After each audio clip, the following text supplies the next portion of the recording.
Hello everyone, welcome back to another Tomato Sauce stream. Today we're going to be talking about the reveals, not really leaks, but we did get like some teasers, I suppose. We're going to be trying to predict what we think might be in the next box, because whenever I see a leak or a reveal or a straight up announcement, my brain always goes, but what else could we get with that? And I always think it's really fun to just kind of use it as kind of a thought experiment to kind of go through, see what you think could potentially release, and then you can like look up what kind of box you think it's going to be based on the size of the box you predict. You can work out how many URs and SRs are going to be on it, and I just think it's a good fun time to do. So I really enjoy that, and then if I can turn that into content as well, that's even better, because at the end of the day, if I'm making content that I really enjoy doing, that's always the best kind of content, right? There's nothing worse than trying to like make content out of something you don't like, which is why I'm so happy that I just like Rush Duel so much, because it just means I can just keep making Rush Duel content and just always having a good time with it, which is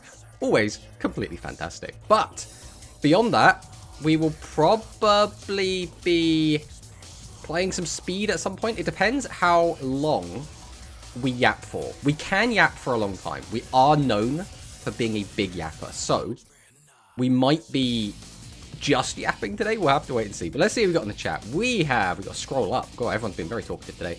We got Draco Kid, one of the Rush rivals, Nyandasuto. Exactly. Hello, Draco Kid. We have Luis Fernando, who actually absolutely demolished us during the last stream, playing his Light Galaxy deck. We got completely clapped, but think they're going to skip the Sevens characters until they get to the Luke. I doubt it. I would expect them to still alternate. But again, when we made our video talking about the potential characters and how likely they are to come out as playable characters, we didn't make a note that there were very few Sevens characters left that are prominent enough to be like likely to be main characters. So I'm not sure where exactly they're going to go with it. We might have to like jump around a bit for the Sevens, but I think they will try and alternate still. I hope the next character after MANABU is Rovian to bring the equipment. Yeah, I mean, Rovian would be the next major Go Rush character, in my opinion. I mean, we'll go through this a little bit as we get into it, because I do want to talk a little bit about character releases, but I do think she would make sense as, you know, maybe we get a Sevens character next, hopefully like Tiger, or it could be Goha Yuka, or it could be Goha Yuga. Like, there's a bunch of different characters it could be. But then I think it would be Rovian after that, personally. We have a human Portuguese dub fan. Hi, chat. Hello, a human Portuguese dub fan. Welcome on in. Biggest copium, Yuna and Rovian double unlock, since Yuna is the one that actually introduced equips. I think that, so the statement is true, but I think it is a little bit of a technicality, right? I don't think Yuna will be playable until Celebros comes out, just because she's just borrowing that guy's deck for the most part, with like some equip spells chucked in.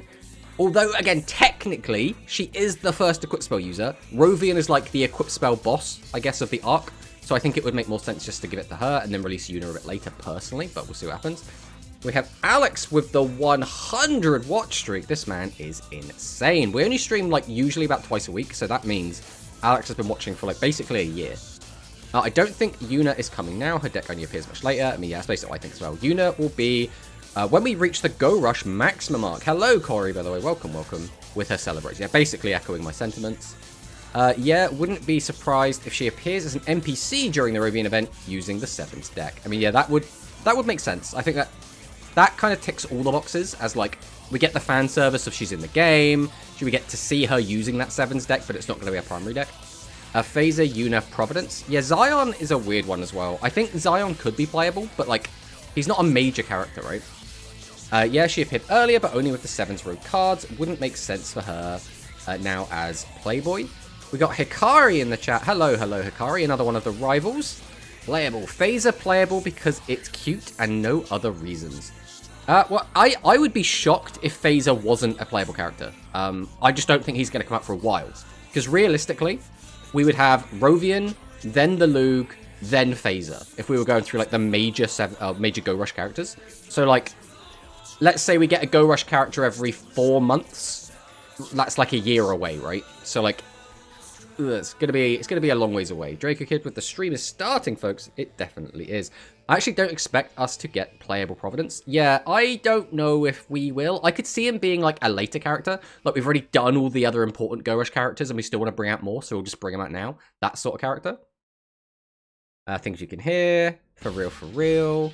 MANABU, Rovian, Asaka, Beluga, Neanderstar, Phaser, Unit, Epoch, Kawaii. Yeah, I think that, especially with the brackets, I wholeheartedly agree. The brackets are characters that I would really like, and I think there is potential they do come out. Like, it's not even 0% chance they come out, but I'm really not convinced by it, right?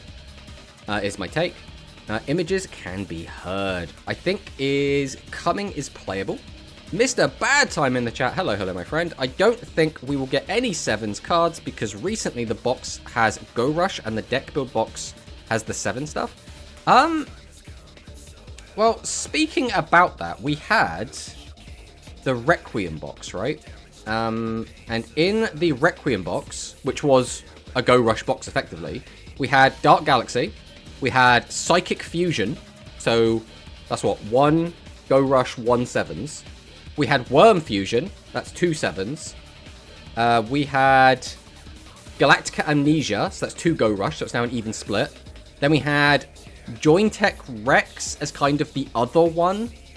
So I guess you could make an argument for that's 3 Go Rush. And then we had the Thunder Fusion stuff, which is another 7s. So the latest mini box was actually kind of half and half. So like going by that logic, you know, we could get them however they want to do it, right? Tomato, I lost my 16 win streak in speed today. I am quitting speed. Rip. Absolute rip. I'd have to have a look on my main account what my highest win rate was in speed. I don't think it was super high. I want to say it was like 30 something, which like isn't bad, but I feel like in this day and age, people are getting like 50s, like not necessarily like super regularly, but like people are pulling off 50s at a decent rate, right? So like makes my best seem kind of bad by comparison. But this was, again, I was playing competitively back when like Cyber Angels were meta, right? So this was like so long ago, so many years ago. I summoned Deep Space Yggdrago. Yeah, it's such a cool card. It's such a cool card. We got Ursus in the chat. Welcome, welcome. Everyone should quit speed. No, don't quit speed. The only thing I will say about speed, and I've said this a couple of times, is I would just like the speed players that don't like Rush to just be less verbal about them not liking Rush. Other than that, I have nothing bad to say about speed players. I have nothing bad to say about the speed format. You know, the speed format has been a bit up and down, but like as a casual player that watches tournaments and as a casual player that plays ladder with my rogue decks, I still find it an extremely enjoyable experience. So, you know, there is that.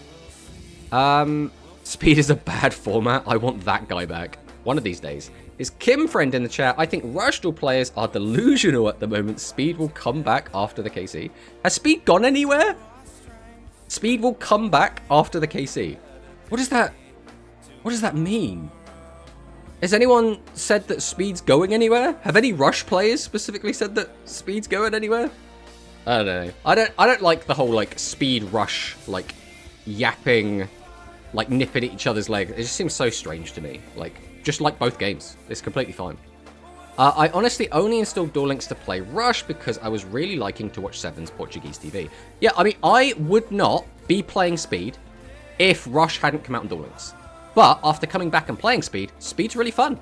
I really liked it. I've really enjoyed Dragonmaids. I really liked the Fluffle stuff when it came out. I've really liked playing the Orcus Fluffle. I think Orcus is really, really fun. I think Dragonmaid is really, really fun. I think the Dragoonity stuff was really, really fun. Now, again, I'm not all in on it. I'm not super deep into the meta. I haven't really played anything that's like super tiered. Like the most I've had is like Fluffle was like on high potential for a bit, and I think Dragonmaid hit tier 3 for a little bit, but has since come off the list. So like I've barely dipped my toes into actual competitive Speed, but I am having a great, great time with it.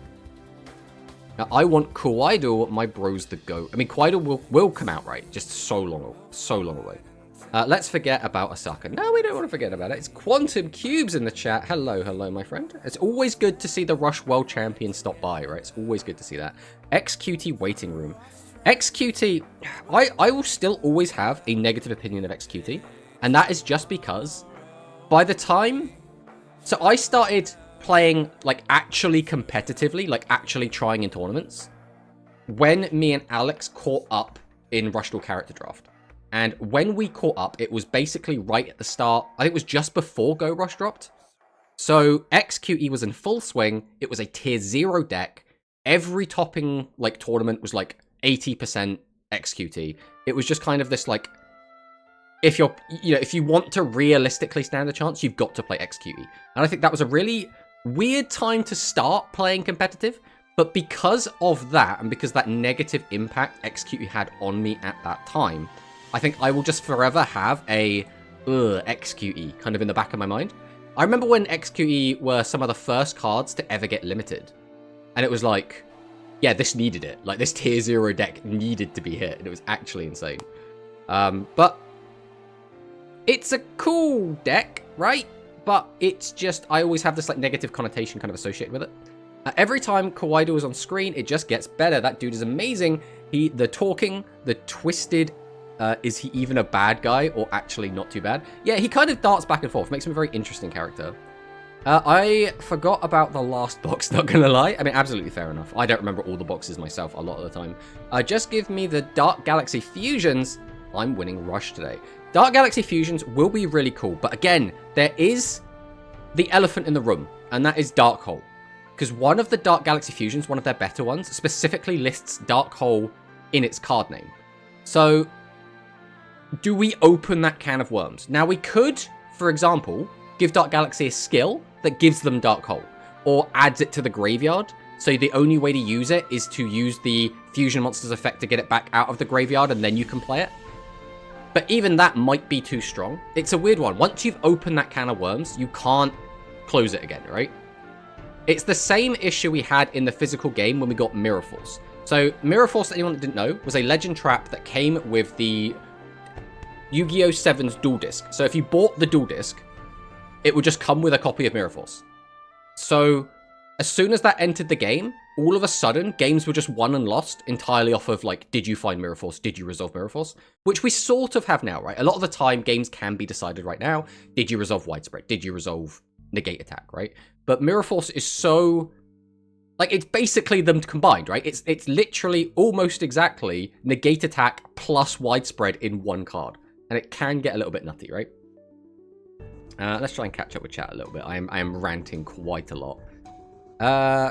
Rush is just not fun to me, and that's completely fine, Ivory Rogue. Again, I think it's one of those things where you don't have to like the game, right? I think it's completely fine to not like the game. I'm never going to, like, tell anyone they're wrong for not liking it. I'm never going to try and tell someone that doesn't like Rush they should give it a go. But I just don't like it when people just get, like, aggro about it, right? That's the only thing I dislike personally. Well, part of the message is true. I'm delusional. Speed players are going loco. That's what... I don't think that's necessarily fair. I think there is a very vocal minority. And I think it does give the community as a whole kind of a bad rep. But I think it is a vocal minority, realistically. There's, like, probably less than 10 people total that are actively going on a tirade, like, constantly saying that they hate it. Dragon Maid is super and not OP. I mean, yeah, I really like Dragon Maid personally, you know. I'm hoping for 2 Rush sets next month. I don't know if I am, because if they release 2 really close together, usually that would mean a selection box. And I don't like selection boxes, so I don't really hope for that personally. Me too. I pray we get Rush stuff in March. I need to grind for selection 2. Ooh. You can't say August is fun with Kim Friend in the chat. Now he won't sleep for 2 weeks. Well, that's his problem. I hope for some new Rush content. I have no idea what to play anymore. I mean, yeah, that's one of the things. We do burn through content quite a bit, but we are Rush fiends, right? We do play the game so much. I'm sure speed players have exactly the same problem a lot of the time. Same Hikari. I actually went back to Machines and Igdrago. I'm desperate. Machines is still playable. Like, Ursus just won a tournament on it. And we just had Cointech win, which is a different flavor of Machines, but it's still Machines. I'm over here trying to play 4 different machine decks as my variety, which is completely fine. XQE was just that good. I mean, basically was. I honestly want a main box if it means we get more cards for old decks and more traps and some new decks. I just don't think we're going to go down the main box route. I think we've already kind of decided that's not happening. I mean, looking back, we have had still only one main box. The very first box. I think if they were going to do a main box, it would have made sense to do it at the start of Go Rush. And they didn't do it, which just tells me we're not getting more main boxes. Now, they could change their mind, but that just, it seems so unrealistic to me. It seems so unlikely. Give us Dark Hole 2, no problem. I mean, that's so true. Give us Dark Hole Pepega. The best answer to Psychic Fusion and every other deck. I mean, but then the problem is, it will become... There was a small period of time in competitive Rush OCG where it felt like, do I find Mirror Force or Dark Hole? And then it's like, you win or lose entirely off of the legends. And I'm not a fan of that personally, but the game has now got a lot more tools to deal with that. People could argue there are too many tools in current OCG to deal with big threats, but that's a whole other discussion, right? Best answer to... I don't know what kind of traps I'd want in Rush Duel Links, to be honest. I would just like some archetypal traps. That's the big thing for me. Decks currently are entirely unique based on the skill and the boss monster. And I don't think that's good enough. Like, decks in the TC or in the OCG were differentiated by their spells, traps, and monsters. And we've lost, like, almost 2/3 of that in Duel Links. Now, to be fair, the reason why is balance. Because not all archetypal cards are created the same. For example, machines get a really, really good trap called Battle Demotion that other decks just don't get. So if we were to release all of the archetypal traps, all of the machine builds would suddenly have like this really good extra tool that no one else gets to use. So it's awkward. It is a little bit awkward. Dark Hole is too strong at the moment. Do we have a single card which would survive it? No. I don't think we have any lingering protection effects in the game yet. We have cards that would survive Mirror Force. We don't have cards that would survive Dark Hole. Give me Blaze Fiends with an OP skill. I also love Dice and Sea Serpent, but that will take some time still. We could get the 7 Sea Serpent stuff. We could definitely get that very early. I don't think we're going to get the maximum Sea Serpent stuff for a long ass time. That's a good part. That's the good part. That's true. I don't want another selection box unless it's gem friendly like the first one. Maybe Dragon's Lion Pit is a fine trap to add. The only problem with Dragon's Lion Pit is the cost, right? I believe you have to send a level 5 or higher. Let me check that quick.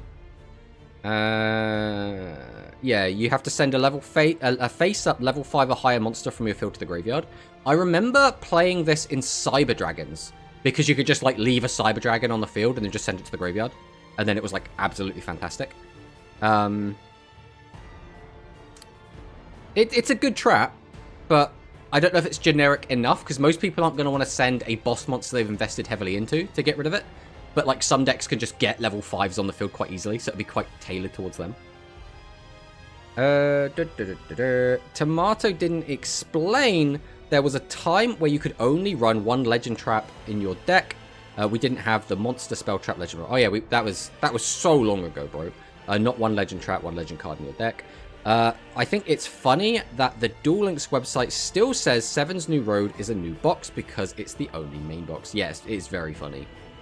Tomato, you just skipped the second part of the message. Which one was that? I also think in March, when the OCG structure decks were released, we will get more Harpies and Sidra together with it. I mean, potentially. I don't think they need to give us more. Like, I don't think there's a reason to put anything in, like, a booster pack when you could just have everything you want in the structures. But I think the structures will have more stuff in them, right? Start turn, Dark Hole, use skill, get enough damage on board, pray no trap, win. Well, that's the thing. What happens when we get Jinzo? What happens when we get Heavy Storm? What happens when we get Giant Trunade? Like, we don't have, like, Waboku, right? We can't survive if your opponent just wipes out all your back row or turns them all off. In the OCG, we at least have 8k life points. We don't have skills to, like, boost our damage or make our consistency a lot higher. So the chances of surviving are a lot better.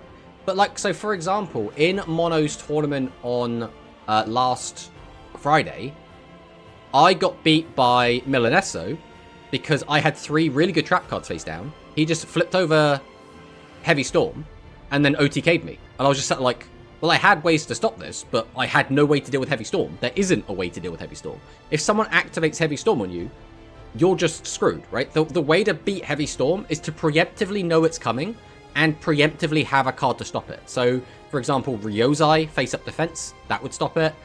Sunset Rebirth, if you have a spot free on your field, that could, like, mitigate it.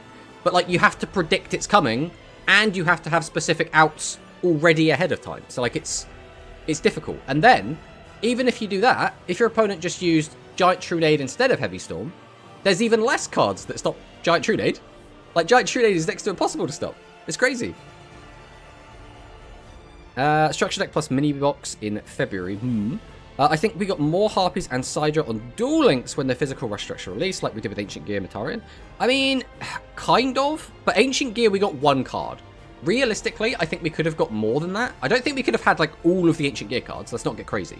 But, like, I think we could have got some of the weaker ones. Like, the old ones, like Ancient Gear Beast, Ancient Gear Soldier. I think they could have come out. Ancient Gear Tyranno probably could have come out as, like, a really interesting boss because it can, like, get out cheaper. But you wouldn't give them the field spell, you wouldn't give them the equip spell, you wouldn't give them any of the trap cards. You just kind of get, like, this mini Ancient Gear package, maybe give them, like, a mediocre skill, right? I think that could have been fine to release, but obviously we didn't get that.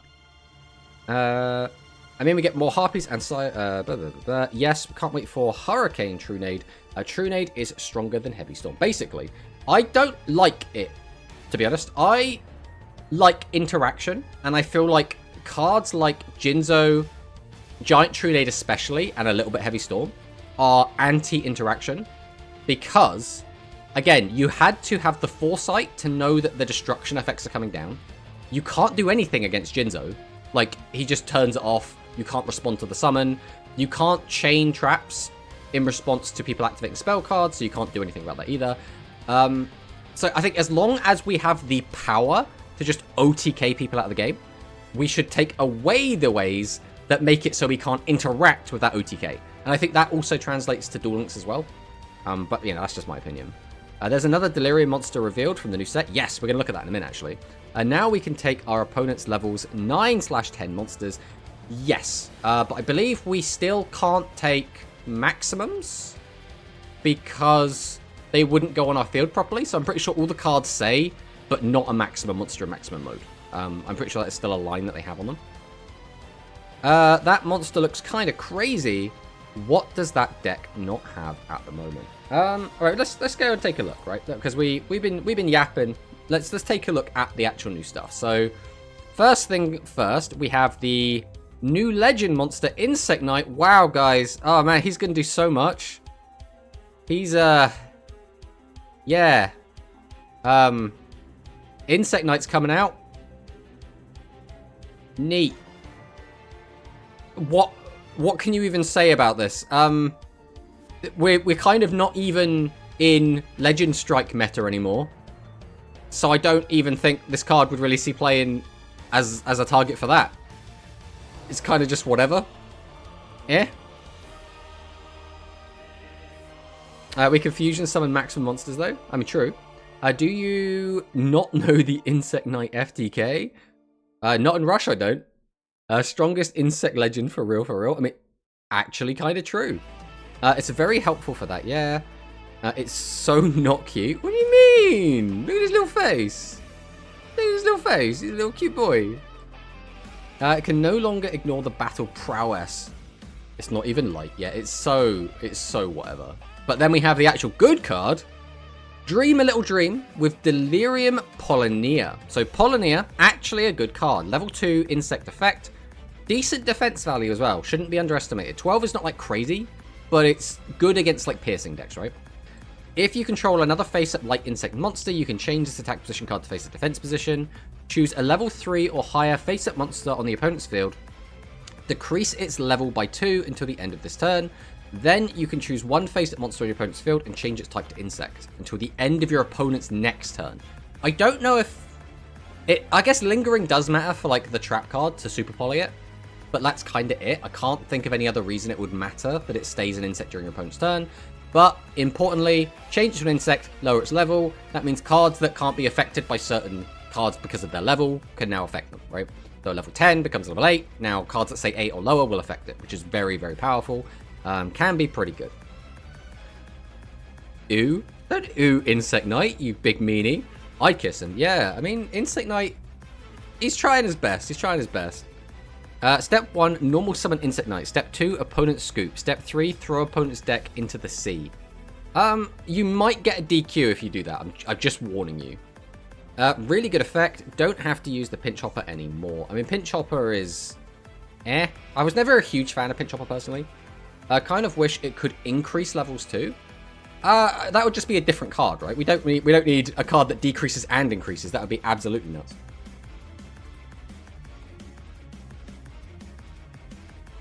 But yeah, overall, pretty cool.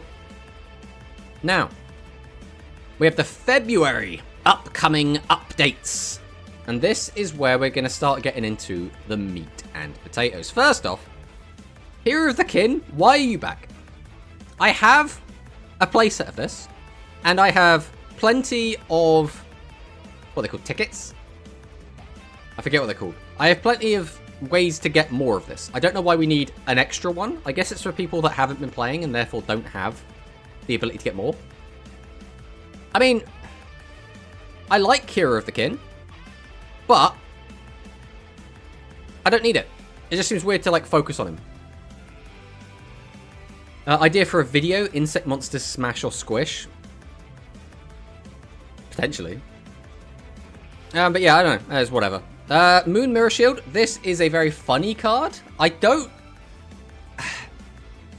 The first thing that actually came to my head when I saw this was a bunch of equip spells just got limited. So either this could come out limit 1, or it could just be a really funny, like, gear free target. But I don't know. It's a weird card. It's very, very powerful in, like, limited formats. It can be really, really strong depending on what the meta is. But I don't think it's going to have a huge impact. Who knows? Then there's Join Tech Tinosaurus. So this used to be called Tinplatesaurus, as you can see by the image. I don't know. Tinosaurus versus Tinplatesaurus. I think Tinplatesaurus I prefer a little bit, but kind of whatever. But send a card from your hand to the graveyard. Quite a steep cost. Change an attack position, monster in your opponent's field to defense position. Obviously, this won't work on a maximum, but reducing its defense by 2,000 means this will effectively be able to attack over anything, because as long as it has, what, 4,200 or less defense, we can attack over it, which is actually not bad. It does out anything, right? Can't wait for normal summon Dyna Mirror Shield. And then the other one is Sunbathing Kappa. When your opponent normal or special summons a level 5 or higher monster face up, so this is normal or special, which is okay. Level 5 or higher is fine. Special summon a level 4 or lower Aqua type normal monster. So that's very restrictive. Has to be Aqua type, has to be normal, has to be level 4 or lower. From your graveyard in face down defense. I don't know when you would ever use this card. This is just bad. Realistically, this is useful if you just haven't drawn enough monsters to play in defense mode, and that is it. I guess there is an argument for, like, if your opponent dark holes and then they summon and you can use this. But how often is that going to happen? I don't know. Now, Tinosaurus sounds nice at IMO. I mean, that's fair enough. I'm just used to Tinplatesaurus, so Tinosaurus just doesn't sound right to me. Aqua Engine gets buffed. Say that when I play Aquas. So the weird thing is, so one of these is in Wave Duel Scramble, so it's just like a random reward. So it doesn't necessarily hint at anything, right? Just like we got the, what was he called? The Predator Ganlion. That doesn't necessarily mean we have more, like, reptiles on the way. Because, like, these cards can kind of just do whatever, right? And then Sunbathing Kappa, or Kappa, is Dual Capsule. So they're both just, like, random event drops. There's nothing, like, super exciting about them. Then, obviously, the big one is I'll combust my way to victory in a flash. Which everyone is basically assuming is going to be MADDOX. I still don't like his new name. I think MANABU is fine. I think MANABU is quite easy to pronounce as well. So, like, I don't know why we're changing it to MADDOX, but it's whatever, I guess. I'm looking forward to it. I think MADDOX is a really cool character. I think he has one of the coolest boss monsters. It's not necessarily a fantastic boss, but it's cool. He's still MANABU in my heart. Basically, yeah. That's how I feel at the very least. So we were talking about this before. I guess before we get into, like, predicting what we think he's going to have, I wanted to go over which characters I think could come out in what order. Because we did this before, basically, like, predicting which characters we thought could be playable in general. So if I swap this over to this, should make it a little bit more readable. If we just, like, use the top row as our, like, what order do we think they're going to come out in? So if we assume we're getting MANABU next, right? I think for Go Rush, it's quite simple. So we just move these out of the way. I would release them in this order. I don't know about Epoch. I think Epoch still makes sense to me. But, like, this is the order I would release these characters in. Then it's like, okay, well, what order do you put the other characters in? Like, realistically, it'd be like this. Probably. But then, like, adding more Sevens characters now feels weird. Like, if we're gonna do Yuka, it would have to be before Yuga. I mean, they could do it, like, way later, but, like, I still think it would feel weird, right? Where's Tiger? Tiger's here, what are you talking about? She's right there. MANABU is his true name. The animation for Chemicalized Salamander better go hard. I mean, I love... Chemicalized Salamander, I think, is one of the best looking Rush Duel cards, like, period. I think that card looks amazing.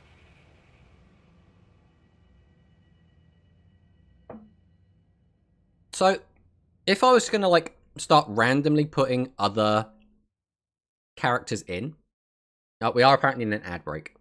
But I think if I was going to start putting characters in that I think would be, like, likely or potential, it would be, like, you know, maybe Yuka, maybe Sebastian or Sebastian. And then, like Otis is probably, maybe going to be in. But then you start getting, like, to kind of the bottom of the barrel, right? And I'm like, well, we've got to go and revisit characters we've already skipped over. Wait a minute, where is Darkmeister? We don't have Darkmeister in here, but we can fix this.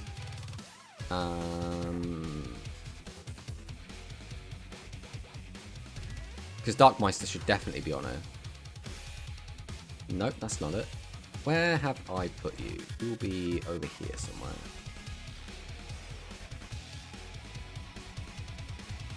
Darkmeister, there you are. Right. Darkmeister is probably going, like, here. I would really like Darkmeister to be playable. I think Darkmeister is, like, the best one for me, specifically. It does look sick. His maximum is one of the best looking Overrush res too. Yeah, it's so good. Imagine not having the Luke Man. I think especially... So first off, the Luke Man is a weird one because we already have skills, right? We have skills that transform things into other things. So having the Luke Man just be that makes sense. And we've just had styles put in the game, which I think even more makes me think Luke Man will just be a style or a skill, right? I don't see a reason for it to be a separate character. We better get Fish Gavin. I would love to get Margetsu so bad. Like, I would love it so much. But I just don't think it's going to happen. Don't think we are getting Otis, sadly. The thing is, I don't know who else we put in from Sevens. Like, I actually think the next most likely characters are Ran and Kaizo. Like, it's a weird, like, balance. Because I don't think Ran or Kaizo should be playable. Not really. Not if we skipped over, like, so many others. Like, Sabu Ramen isn't playable. Why would we have Ran playable? Otis is sadly in the code/leaks. I mean, just because he's in there doesn't necessarily mean he's going to be playable, right? Like, one, you can use it for, like, testing purposes. Two, it could be, like, an NPC. There's, like, lots of different reasons it can be there, so we'll have to see. Kaizo would be so dope. Yeah, I would like Kaizo, especially if we're going to get Seat Bastion. I think Seat Bastion plus Kaizo would be, like, a really cool combo. Honestly, I asked for alternate costumes for characters like 2 years ago in the game surveys, and it was entirely because of you, Gelato Gaga. Because of you, we now have Soul Burner and Flame. So, congratulations, you've done it. It's good to see that the community is actually getting stuff done, right? It's really good to see that. I just say the other Goha siblings will all be playable. Again, I think there is a chance we get the Sea Serpent one and the Wind normal one. I really, really don't think we're going to get the Millennium Shield one. Where is he? He's got to be in here somewhere, right? I could just be blind.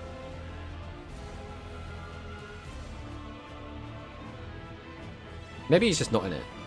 But I don't think we're going to get the Millennium Shield guy. His deck just seems pointless. Oh, he's down here. He's down here. Yeah, I don't think we're getting him. You're welcome, everybody. Yeah. But there's other meme characters we could get, right? Like Sushiko. Like we could get her as like a playable character, but like she has like 2 duels, so it's like eh. I don't know. It's a weird one. I think the one that makes sense is Yuka. I think if we're gonna get anyone, I think Yuka would make the most sense. What we could do is like this, and like bump Yuka up a bit. Because the other thing is, when we think about the power level of these guys' cards and how they could release them, there is like some interesting things you could do with it. So for example, what we could do is move this here, and we could give us a lot of Yuka's cards in a same box that Manabu does, and have it as like a fire-themed box. But then, like, the boxes still get a bit weird when it comes to, like, when it comes to theming. Because a lot of the time, boxes don't really have a coherent theme. It's just, like, 5 different archetypes slammed into a box and they go, have at it. So, like, it's a bit weird. But this is kind of how I would, like to see it, I suppose. I think Dark Master is Arrive with Skin. I mean, potentially. I just think we need to give the cards to someone. So if we don't have this as a separate character, we would have to introduce at least one of the Darkmen. I don't think there's a reason to have more than one Darkman. And then I think, for me, Cerberus is still the best one to have. Fukamura is like... He's like the one that joins the good guys team for a bit, so there's him. But then I do think... I can't remember what her name is, but the cheerleading one I think is the fan favorite. I think a lot of people really like the cheerleading one. So if we were going to get one of the Darkmen, it'd have to be that, right? A fire theme when we can get noodles. I mean, potentially, right? I'm expecting 7's Go Rush Tempo after Manabu for characters. 7's Go Rush Tempo. 7's Go Rush Tempo. Now, I actually think the Mama guy is the weakest of all of the Darkmen. I think he is the worst character, like, as a character. I think he's just worse than all the other 3. Like, the rest of them all have, like, character arcs, like... Really kind of nervous. Has to, like, get confidence. Has to build it up. This guy, what's his name? Sabius, is very... Like, he is jealous of Zuijo. He wants to be Zuijo. He needs to, like, again, like, overcome this, like, big, like, hurdle. And, like, develop as a person, I suppose. And then Fukamura, again, like, completely turns traitor. So, like, I think all of them are quite interesting except for the Mama guy. I'm not really a big fan of him. The woman with Utopia Rush, you really like her? It's less... So first off, I think she's a good character. She actually beats some of the main cast of characters. Like, she beats Roman in a duel. She holds her own. She has multiple duels, which none of the other Goha siblings can say, except for Yuo and Yuga. And her deck was actually competitively viable in the OCG. So I think she has a lot of things going for her to be playable, at least more than the other Goha siblings. That's how I look at it, right? By tempo, I mean we will receive 7s, then Go Rush, then 7s. Ah, I see. So like, this is like, I don't know. The 7s ones are a lot harder to predict than the Go Rush ones. I think the Go Rush is pretty locked in. I think we're going to get Manabu, then we're going to get Rovian, then we're going to get Luke, then we're going to get Phaser, then we're going to get Yuna. Maybe we get Epoch. I don't know 100% about Epoch, but like, I feel pretty confident about the rest of that. But let's talk about Manabu's cards, right? Because Manabu's cards, obviously, we're going to be getting Manabu. I would expect Chemicalized Salamander to be his ace, right? I don't know what else would be. We're not going to get his maximum, realistically, this early. But Chemicalized Salamander is an awesome looking card. I think this genuinely looks incredible. It has decent stats. 2500 attack is very respectable. Shuffle 3 Pyro-type monsters from your graveyard into the deck. All face-up monsters on your opponent's field lose attack equal to the number of monsters in your opponent's graveyard times 100 until the end of this turn. So this is a very good effect. It's not nutty, right? It's not an insane effect, but if we get this to be like 5 to 10 cards in your opponent's graveyard, and bear in mind they have to be monsters, right? We can reduce their entire board by like, you know, 500 to 1,000 for a very small requirement. So like, I think this is just generally just quite a good card, to be honest. We will surely get Epoch 2. I mean, I hope so. Yeah, not going to get maximum or fusions for MANABU and release. Salamander skill will be pretty decent. I hope so, because we were hoping we were going to get a good Uamu skill. And we didn't. We had to wait. And we were hoping we were going to get a good Yuhi skill. And I guess in hindsight we did. But on release, Yuhi hasn't done anything for like 3 months. Right? The best he's had is like Machine Pile, which might as well not be a Jointech deck, right? So like, I like to think we're going to get good Salamander skill, but I'm just not convinced. The other thing is, just by default, you could combine this with like Blue Fang, reduce your opponent's board, and then pop them. So like, there is at least like some weird synergy type stuff going on there. So like, you know, maybe. But Chemicalized Salamander is just like a fine card. I think getting a really cool skill would be really good. Coin Tip Breakthrough is a good skill. What do you mean? Well, again, it has done almost nothing for 3 months, Draco. Pyro Pile. I think it's coming in box. The Burst Wingman, Rush, and Fusion. So, interesting you bring Burst Wingman up. I think it could be an interesting card to release, but Burst Wingman's really good. He's really good. So, send the top card of your deck to the graveyard. One face-up warrior monster on your field gains 1,000 attack to the end of your opponent's next turn. So, it will be a 3,100 attack, or you could use it to boost something else. And then you can destroy a spell trap on your opponent's field. Having monsters that can pop back row, we've already seen with Jointech Rex, can be really, really powerful. Now, people aren't just slapping Jointech Rex into anything, but the Machine Pile deck is making absolutely fantastic use of it. Having another guy that can boost up to 31, as well as pop back row, is really good. Now, it won't be like completely insane unless we get something like Miracle Fusion to go with it. But this is still really strong. Like, it is genuinely really strong. Assura Star? Yeah, I mean, Assura Star, yeah. Here's Assura Star with 3,100 attack. Kind of. I would... It depends how you think about it, right? Because, first off, it's Warriors. Warriors already have a decent amount of support that a lot of other types don't have. Second, we have Avian and Burstinatrix as material, which means we can use Argent to get the pieces, right? So it is theoretically easier to make. But then again, you could also make the argument that Assura Star basically has 6 imaginary actors, so that could also be just as easy. Assura Star can, like, OTK your opponent by absorbing, like, all their attack. This guy doesn't do that, so by that logic, he does seem more fair. But I think if we were to take away Type Change Beam, they then go back to being on par again, right? Assura Star is better? Yeah. Wouldn't even make hero meta? Yeah, I think, that's like we were saying, I think if we had Miracle Fusion, I think this would make hero meta. But without it, I mean, I don't need to show you Miracle Fusion, right? But we'll just slap hero in. It's one of those... It's one of those weird ones. It's like Elemental Hero Shining Flowing Man. This card will do nothing. This is just... It's a nothing card. It's never going to be useful. Obviously, we're not going to get into the Neo stuff, so we don't have to worry about that. The big ones is like Clayman and Sparkman. Because other than the fact their stats are nutty for level 4s that aren't legends, Thunder Giant would be fine. I think Thunder Giant could just come out. Like, am I crazy in thinking Thunder Giant would be fine just to release? The only problem with it is we don't want a 2k defender and we don't want a 1600 attack, 1400 defender.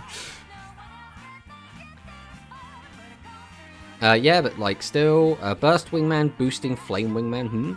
I mean, I think there's probably some better stuff you could do with it than that, personally. Should have been released since the beginning. Limit 1 Miracle Fusion. Just give us Neo so we can Secret Order Pile.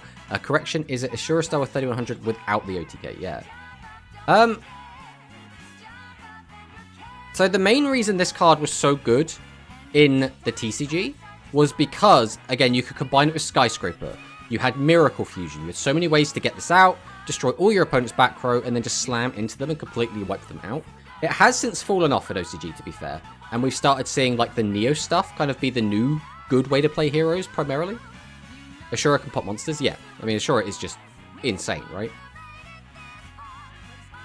What was the other... There was one other thing I wanted to talk about with Burst Wingman, but I have now, for the life of me, completely had it leave my brain. No, I got nothing. It's gone. But yeah, it could come out. I think it could come out. Probably be fine.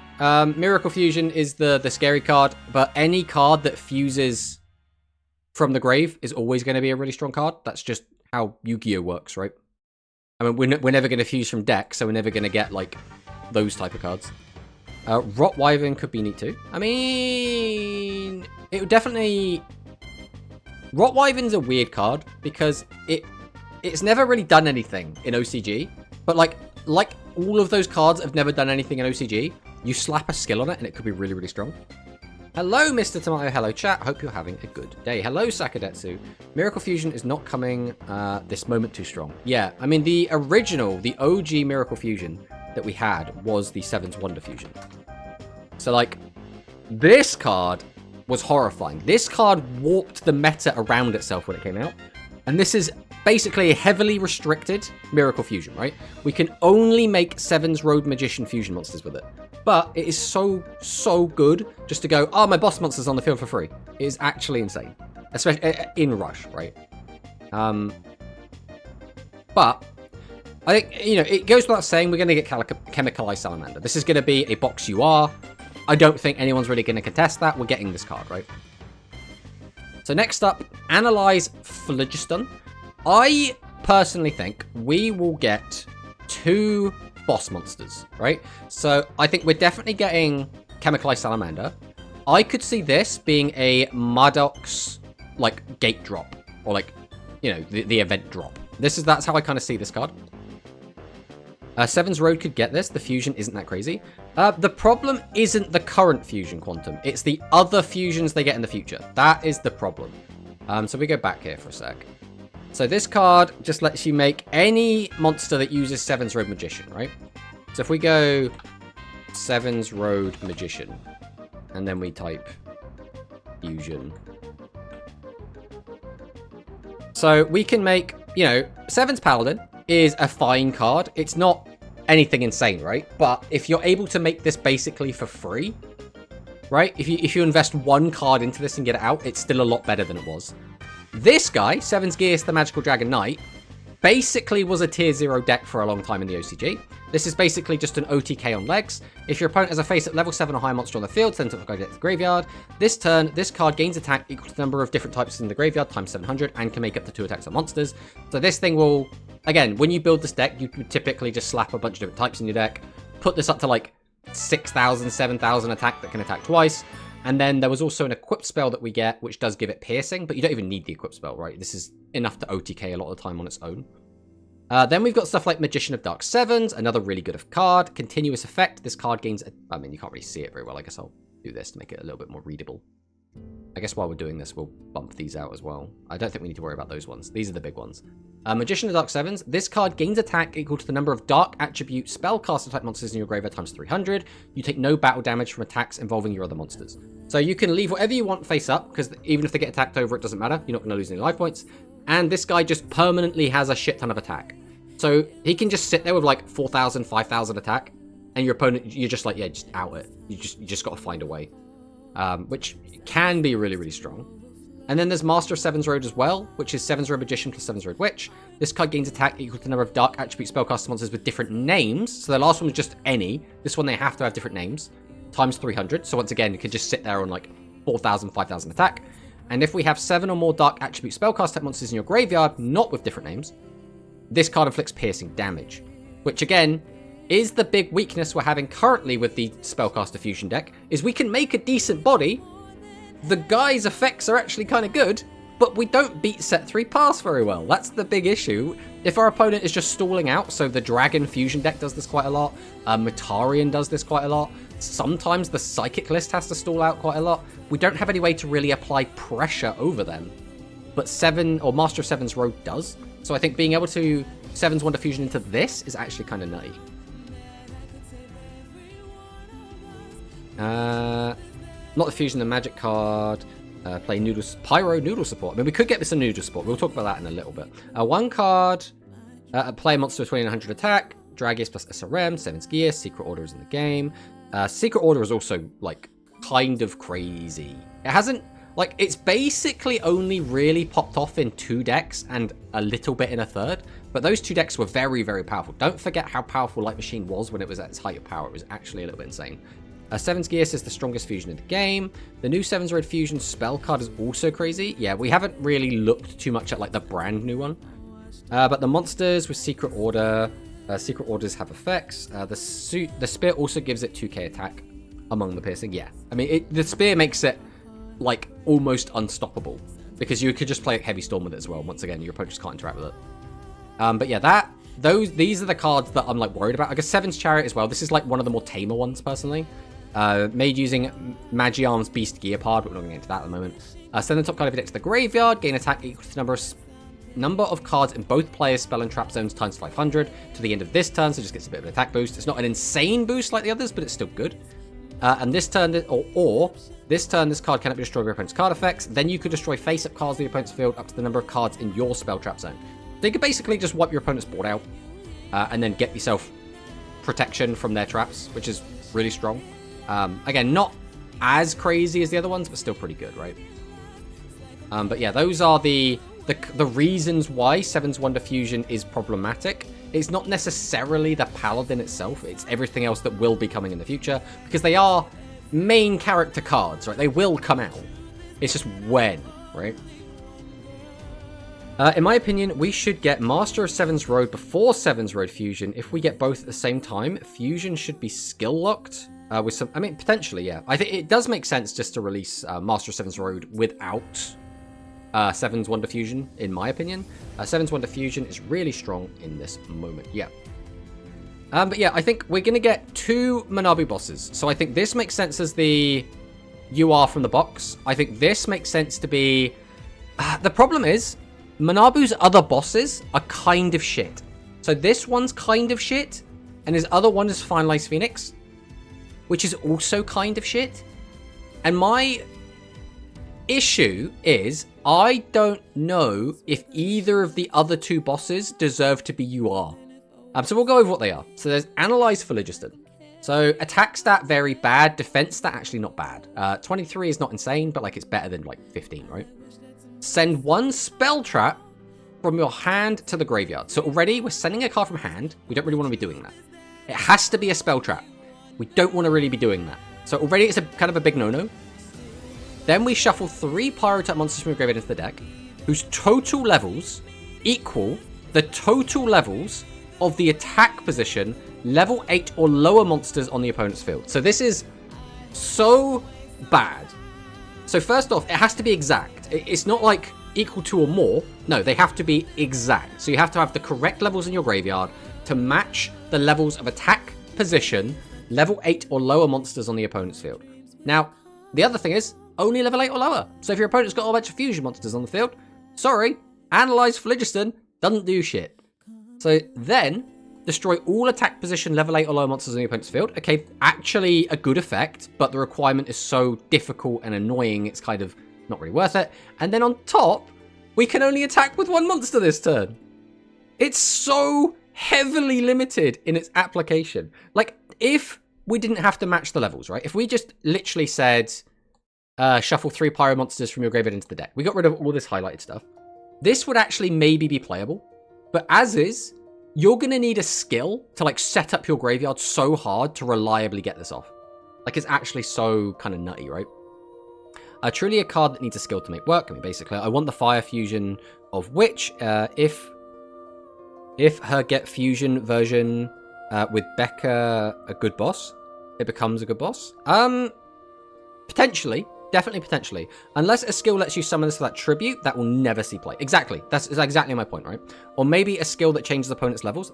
That is another thing as well, right? We could, as well as like just dumping stuff into our graveyard to fuel this. I think dumping into our graveyard might make a little bit more sense just because we also have to shuffle 3. So it could fulfill both requirements. And we do already have the Join Tech one that just dumps random crap into your graveyard. So I could see that kind of being a thing.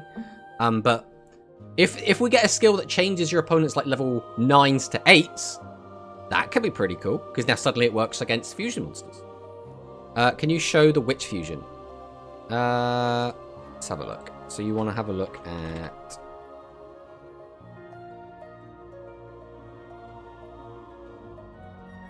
You talking about this one? The Sevens Road Charm Witch? Or are you talking about Sevens Road Ultima Witch?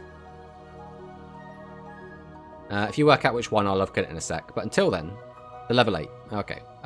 So Sevens Road Charm Witch is what you would look at. So this card hasn't really seen much play. It's like... Okay, so it's Witch and a level 4 Earth Attribute Spellcaster. So what they want you to use is the Stray Familiar, right? To be the cat, right? Send the top card of your deck to the graveyard. Change the battle position of one monster in your opponent's field. Then this card inflicts piercing battle damage. And if you have Seven's Road Magician in your graveyard, this card can't destroy card effects. I mean, it's not anything crazy. It's not, like, super nutty. But it's, like, fine. The cat has an extender. I mean, yeah. But I don't know if we'd get the extender if we got this card early. Like, this card could probably come out and just be fine. Like, realistically. I don't think this card's, like, crazy. Yeah. I think, again, this would be a nice way for the current Sevens deck to have a better way to get piercing. If her get this fusion, Witch becomes a boss. I mean, kind of. Yeah.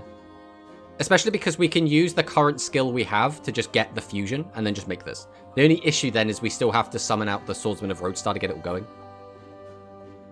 The cat has extended in Duel Links. Yeah, but if you're talking about the Mr. Alchemy, like that's not great. Like it's somewhat playable, but it's not fantastic. But the next other boss monster is Finalized Phoenix. So, well, let's sort that out. So, if your opponent has 2 or more face-up monsters on the field, shuffle 4 Pyro types from your graveyard into the deck. Now notice, shuffle 4 Pyro from graveyard to deck. Shuffle 3 Pyro from grave to deck. Shuffle 3 Pyro from grave to deck. So all of these bosses have a similar theme of trying to lock you into Pyro, because you have to have so many in the graveyard to make their effects work, and they sort of conflict with each other, because you all want to have loads of Pyro in the graveyard. None of them are really milling you. Not a lot. Therefore, you've just got to kind of get Pyros into the graveyard somehow. But then we can special summon up to 2 Pyro-type effect monsters from your graveyard face-up to your field, whose total levels equal the total levels of face-up monsters on your opponent's field. Now, once again, this is not up for debate. This is exact levels. So, you have to just hope that the stuff in your graveyard exactly matches the levels of what your opponent's got. So, the other issue with this is we have to summon Phoenix itself, right? So this is already taking up one of our slots. Then, we can summon up to 2 Pyro effect monsters. So again, they can't even be normal monsters for whatever reason we want to do that. Whose levels equal to the total levels of the face-up monsters on your opponent's field. Which means if your opponent has 3 face-up bosses, which again, is not like super... like, they're not necessarily going to have 3 bosses all the time. But if they do, because Phoenix is already on the field, we now won't be able to get out our 2 guys because, well... it doesn't really have anything to do with Phoenix being on the field. It's because it's limited to only getting 2 monsters anyway. But because of the way this works, if your opponent just has 3 face-up monsters, it's unlikely we're going to be able to get anything back from the graveyard, which just really sucks. And this is the issue with both these cards, is that they both say exact level, right? Whose levels equal. Whose levels equal.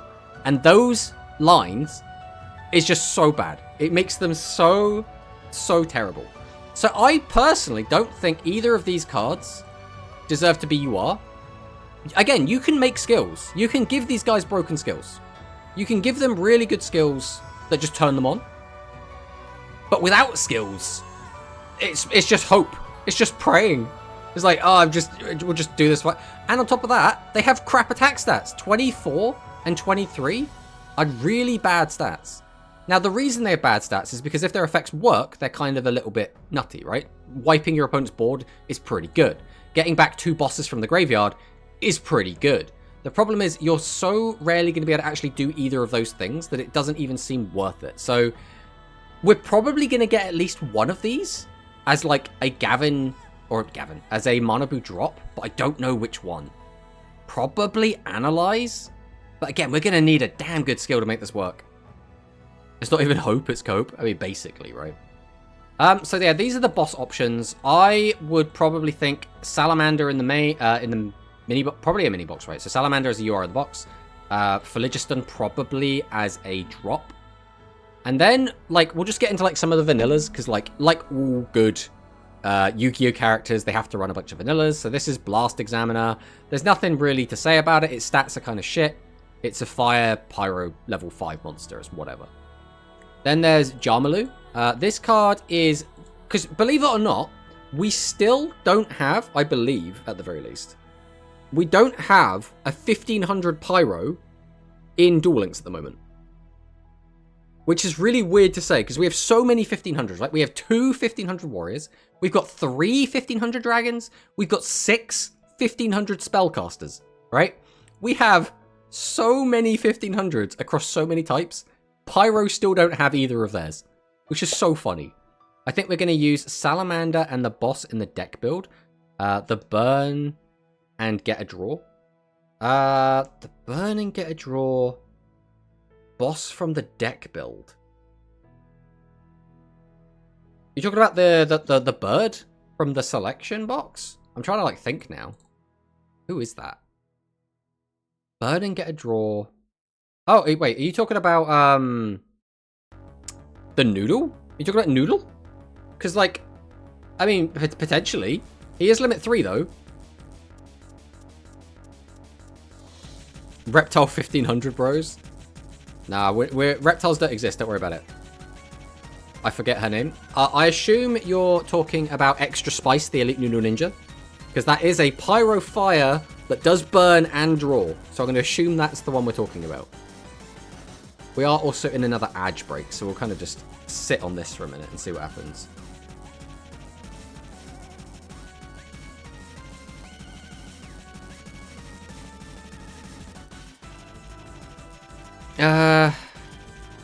I don't think Salamander is coming limit 3. I mean, so Salamander doesn't have to be limit 3. But it doesn't mean there won't be another limit 3 that the deck wants to play, right? So there could be other limit 3 cards that come out, or there might just be a card on the limit 3 list the deck wants already. So like, I'm just saying there is a potential that it clashes with something, right? Aqua missing a 1500 too? Yeah. Yeah. Is there an Aqua 15? I'm trying to think now. Oh yeah, there's the it's like 2/2 Miss Dark Witch. I think there might even be 2. And then there's a Kappa, I think, as well.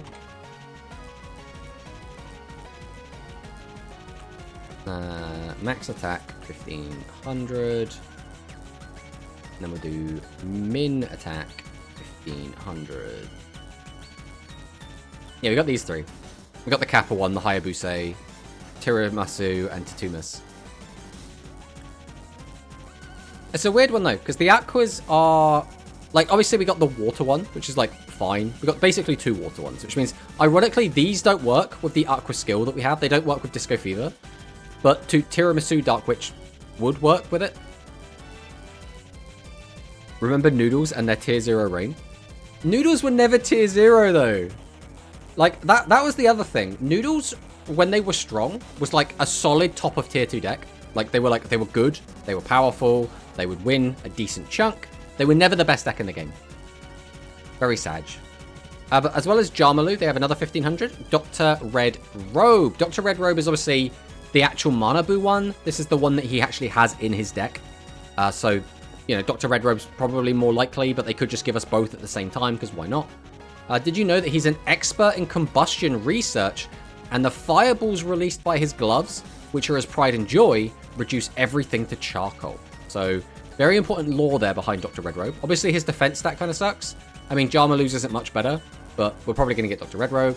Then there's Flame Seeker, just a 1400 attacker. Team Firepower Max Sub-Leader, Recently, he's been using the ultra high power burner that he bought using everything he owns. Let's fire. Again, we'll probably get this. That's like an N in the box or whatever. Whatever. Then there's Super Assistant Achi. I think there's a good chance we get this. This is, I believe, his fusion material. So they could hold off on giving us this. But, like, they could just give it, right? I don't think it would matter too much. It's just a 1500 defender.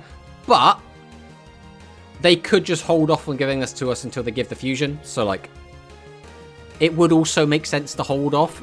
But they could do whatever they want, really. Dr. Redrobe. Flameseeker Bros. Actually, a better skill would send pyros from your deck to the graveyard that match the exact levels. That would be pretty good. The problem is, we could come up with the most sensible, most balanced, most make the card playable skills we could think of. But Konami still won't release them. Do you remember we had like 8 different ideas for how to do a UO rerun skill that would make it more balanced and take away the OTK? And we had so many ideas for how to make Uamu like work and make Blue Fang actually do something. And just none of those things came to pass. So it's like, Achi is super important. I can see it being in SR. But that's the thing. I don't know if this would be out yet, right? Because we're not going to get any of the big Achi support cards. We're not going to get the fusion. So I could just see it not coming. But I would like this card to come. Then we started getting into the main deck kind of effect monsters. And this is the first one, Dynamo Might. I think this was in like episode 2 or episode 3 of Go Rush. So during the turn you normal summon this card, inflict 300 damage to your opponent. Now, I think it would be really funny if they didn't release this card because they're scared of Noodles burning people again. I think that would actually be so funny. I think just burning someone for 300 and then sacking it off to burn for another 1000 and drawing would be really amusing. Where Doggo? I mean, Doggo's next. Doggo's next on the list. There he is. Cremation Dog Nitro. So during the turn you normal summon this card, inflict 400 damage. Whoa, that's 100 more than the last one.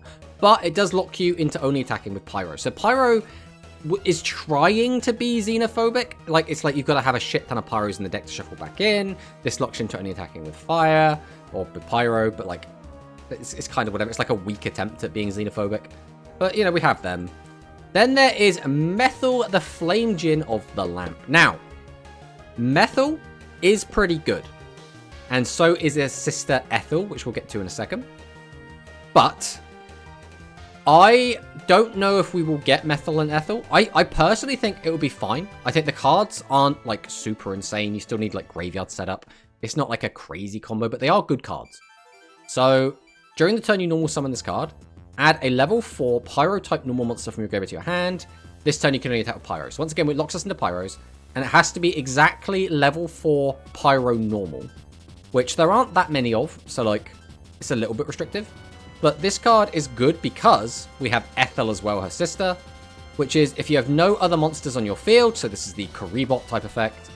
Special summon 1 Methyl from your graveyard to your field in face-up defense. So you go Ethel. Ethel brings back Methyl, and then Methyl brings back one of our level 4s, right?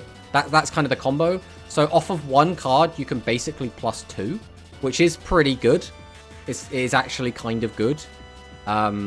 They do also get more support, and they will eventually get a fusion and stuff. But I think on their own, these cards would probably be fine to come out. Especially if we don't get like a really overpowered skill with them. I think it would be fine. No burn cards, Madge. I'm here. I was busy. What have I missed? Hello, Promanicist. Another rival has shown up. We've just been going over, like, which characters we think are going to come out, in what order. We've been going over the cards we think potentially could come out. But the only issue is, there's only so many slots, right, in a mini-box. Assuming it's going to be a mini-box. There's only so many slots in the box. And I don't think they're going to dedicate a large chunk of it to just MANABU. So we'll have to see what else they decide to put in it. The Djinn seem fine, yeah.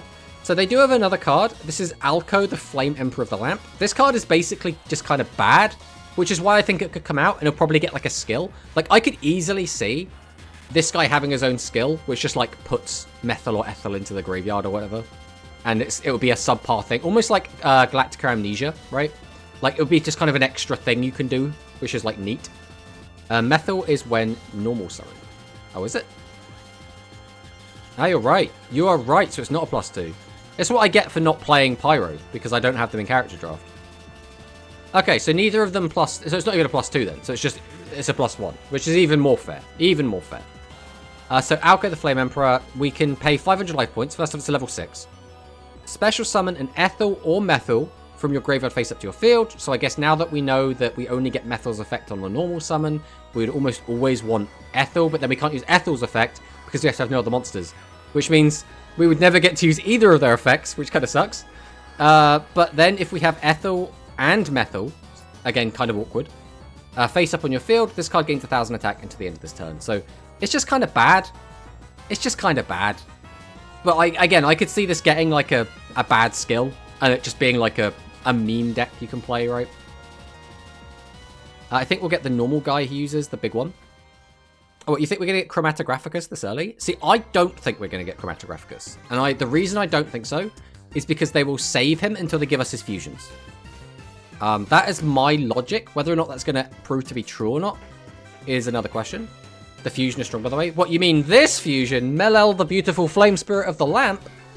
So this is the next card we're going to talk about. I don't think we would get this because I think they will make a big deal out of giving us the chemicalized salamander fusion first. So I don't think we'll get Melel in the next box.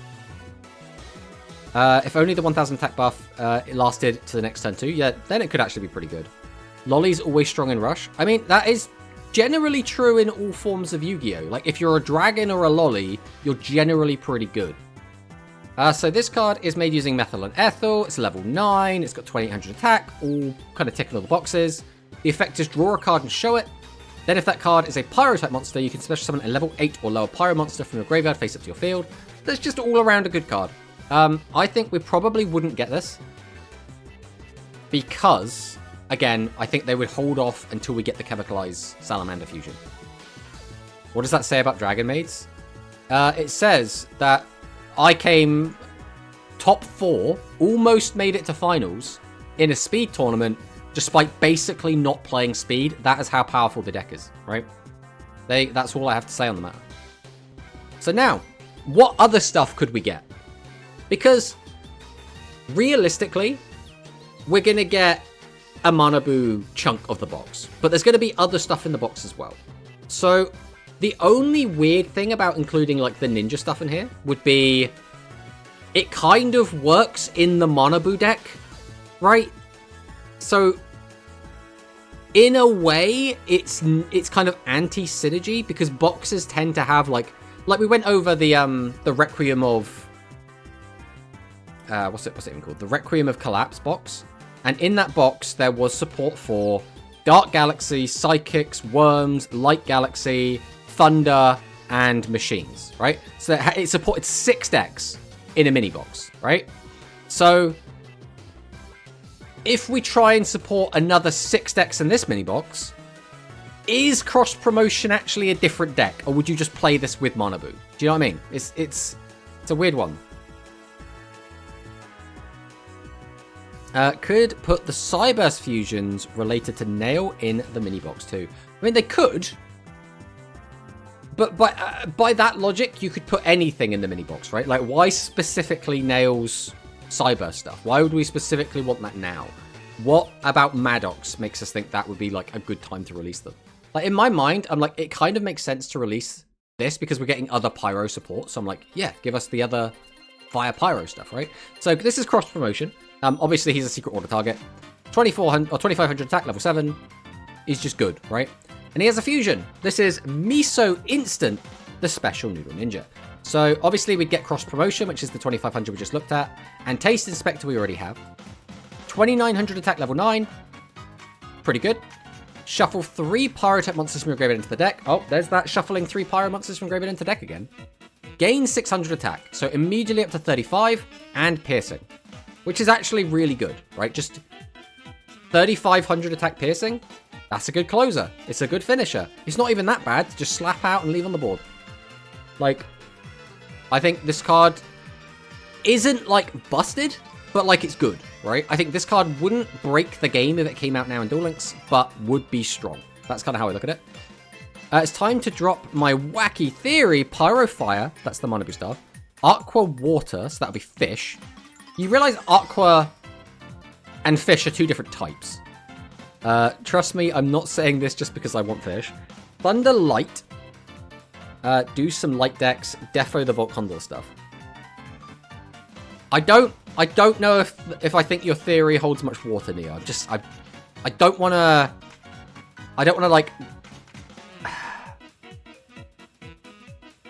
I don't know how much I believe in that theory. I'm just saying. The only 7s character not with fusions besides Mimi and the Psychic fusions were in the same set focused on Zuijo. Miso is cool. Yeah, I like Zuijo. I feel like this alone would need a skill because 2 vanilla fusion material and 1 is 2 tribute. You can, though, get it out with Secret Order. And if we did get, like, the Methyl Ethyl package, these are ways to plus to get out the cross promotion easier as well. So, like, there is stuff there. Right? I'm not saying it's good. I'm just saying, like, there is options. Has a fusion deck not had a skill yet, actually? I guess the Thunder one, because the Thunder skill doesn't actually work with the Thunder fusions. The, like, 1500 attack warriors don't really have anything. It depends how you want to get into it. Imagine we get some B stuff, because he's always with the cat. I mean... maybe. Like, that's not a far-fetched idea, to be honest. But yeah, Miso Instant is, like, is fine. I think this card be fine. And then the big one that I would like to see. Meat Spice, the Special Noodle Ninja. So this is extra spice plus Taste Inspector. So once again, we already have both of these cards. During the main phase that you special summon this card, inflict 1000 damage to your opponent, draw 1 card. Then if you drew by this effect, you can add a Noodle Art of Savory and or Noodle Art of Sorcery from your graveyard to your spell and trap zone. So if we play one of each and we got like a skill to dump them both into the graveyard, obviously this would be absolutely fantastic because it's just a free +3. So we'd have to invest, I mean, theoretically, right? Summon, tribute both to get out extra spice, summon Taste Inspect to activate fusion. So it's a 5-card investment. And then this card would give us 3 cards back. Which, like, isn't that bad because we'd only, like, be minusing 2. So, like, it's like treating this as, like, a level 6 monster in our hand. I think this card's cool. I really like this card. The only issue I see with this is if Konami didn't like Extra Spice so much, they had to absolutely destroy its skill. They had to slap a limit 3 on it. Are they going to want to give us this? I could see this coming out limit 3. You know, I honestly could see this being limit 3 in the same way that Yamiterasu is. And basically they'll say, you can play 2 copies of Extra Spice. You only have 1 of this. I could see that. Core Fusion 2. We be burning with this one too. I mean, the Noodle skill lets you add back Taste Inspector for both the fusions, but no way to actually search fusion. Yeah. So no matter how it works, it's going to be awkward. But the thing is, theoretically, MANABU will get his fusions eventually. And then he will have some sort of skill to work with them. And maybe you could, like, slide the noodles into whatever MANABU's fusion list ends up being, right? I mean, the noodle... but yeah, that's... I would really like this card to come out. I think this would be a good place for it to come out. I think Konami might slap a limit on it preemptively, which would be a bit sad, but I can understand the reasoning. We don't want to just be burning our opponents to death, especially when we've got 2,000 less life points, but I do think this is a problem that Konami themselves have created. So, so Noodle Art of Sorcery, this is the one we don't have yet. So this card is actually really, really good. And another reason they might not give us Meat Spice is because they haven't really been giving us a lot of our consistency tools. Because our skills and having 10 less cards in the deck are sort of our consistency tools. Hello, world outside of Europe. Hello, ICU, I foresee you. Welcome, welcome on in, my friend. We can send cards from our hand to the graveyard up to the number of Pyro-type normal monsters in our graveyard. So it's not too difficult to get this to like 4 or 5, realistically, so we can get rid of the whole hand if we want. Draw cards equal to the number of cards sent to the graveyard to meet this requirement. So this is basically card destruction, right? But just for you. And then if we ever face up Pyro-type normal monster on our field, we can draw an additional card. So it's like card destruction just for us that also replaces itself. So it's just absolutely fantastic. This card is really, really good. this really helps just sort your hand out. It helps you dig for what you need. It's just a really strong card in general. And again, we can get it back for free off of Meat Spice, which is also really, really good. So, absolutely fantastic. This is good because it fills graveyard. Yeah, it's good for so many different reasons, right? This card is just all around one of the best consistency tools in the game. The negative is we have to play a bunch of Pyro normal monsters, right? But if we're playing like the fusions, our materials are going to be normals anyway, so we're just going to be playing them regardless. But Sorcery is genuinely a good card. The only other like noodle art card we don't have yet is Spicery, which is interesting that we don't have this card yet. But this turn, one face-up Pyro-type monster on your field gains 300 attack and piercing. So this is the Pierce spell card that gives an extra 300 attack, but is locked to only Pyros. I guess the reason we don't have this is because, again, Konami is scared of burn plus pierce is a lot of damage. But we have Mirror Gears and Mirror Gear Star, and we have Prima plus Candy Live, which do so much ridiculous damage. And I almost feel like this burn would still not be enough to outperform like Psychic's healing. Because Psychic would be like, well, I'm going to go up by like 2k, and then you'll be like, right, I'm going to burn you for 4k. And then the next turn they go up by another 2k, and they're back at 6k. And you're like, oh. So I don't know. We could probably get this card. It'd probably be fine. It's basically Pierce. It's just Pierce with 300 extra attack. I don't know why we don't have this card already. It's strange. So then we get onto the other cards, right? So going along the same lines of if we do a fire-themed box, we could put some other Pyro cards in, but specifically Pyro cards that wouldn't work alongside the MANABU stuff, right? So this is one of those cards. This card theoretically should have been out ages ago. We just haven't got it yet. It's not very good. But it does have some stuff going on. If you have Outer Space face up on your field, we can send 2 Pyro monsters from your hand to the graveyard. Quite a steep cost and requirement. But we get to destroy all face at level 7 or lowers on your opponent's field. So, like, this is kind of... It's kind of Blue Fang. Kind of. It's weird. Again, this card, going by anime timeline, should have been out ages and ages and ages ago. It's never really done anything competitively. It's part of a dark Pyro archetype called Outer Space, which is like based around the field spell Outer Space. Generally, they get bonus effects based on if you have the Outer Space field spell out. It's not anything crazy, but I think this could come out as like an R. I think it'd be very generous to make this an SR, but like this could come out as like an R with like the other cards. Another deck we could get is the Earth Pyro stuff, and this is their main boss monster, Doki Doki Hexenhaus. So, weak attack, but during the turn that you normal summon this card, we can special summon a Pyro-type normal monster from our graveyard face up to our field. And we do have, as we already said, Cross Promotion, which could be a pretty good 2500 attack target for this. So, this could effectively be tribute 2 monsters, summon this, bring back a 2500 from the graveyard. Hunky-dory, right? Is it likely to come out? Probably not, but like, again, if it's a Pyro-themed box, this could work with it.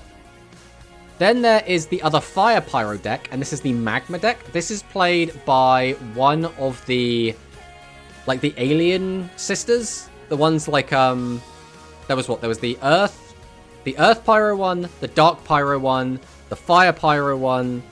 But they all use Pyro in 7s. Oh no, there's the fish one, right? There's the Thunder, the like Thunder Fusion one as well.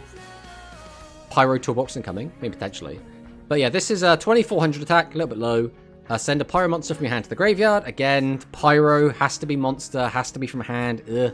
Destroy all face-up defense position monsters on the field with the same level as the monster sent to the graveyard to meet the requirement. That's really bad. It's the same problem, basically, that we've had with the other boss monsters from MANABU, and that being we need specific levels. It's not going to be great. It's not going to come up all the time. It's going to feel kind of luck-based. Then the other fire deck I think we could get is... I don't even know what to call this. It's like the meat deck, I guess. So this is Shichirin Samurai, Kushiro the Skewer Master. So again, really bad attack stat. But during the main phase, in which this card was normal or special summoned, if you have 7 or more fire attribute monsters in your graveyard, destroy all face up level 8 or lower monsters with 2500 or more attack on your opponent's field. So this is awkward. This is sort of similar to the Cyber Assault Dragon. So like, I want a fairy deck in the box. It's one of the only decks we're missing. I mean, we're missing quite a lot. We're missing like this meat deck, right? This is one of the decks we're missing. So like, there is still a decent chunk that we are missing. We're missing chairs. We're missing... Oh god, what else are we missing? Let me get up my little list.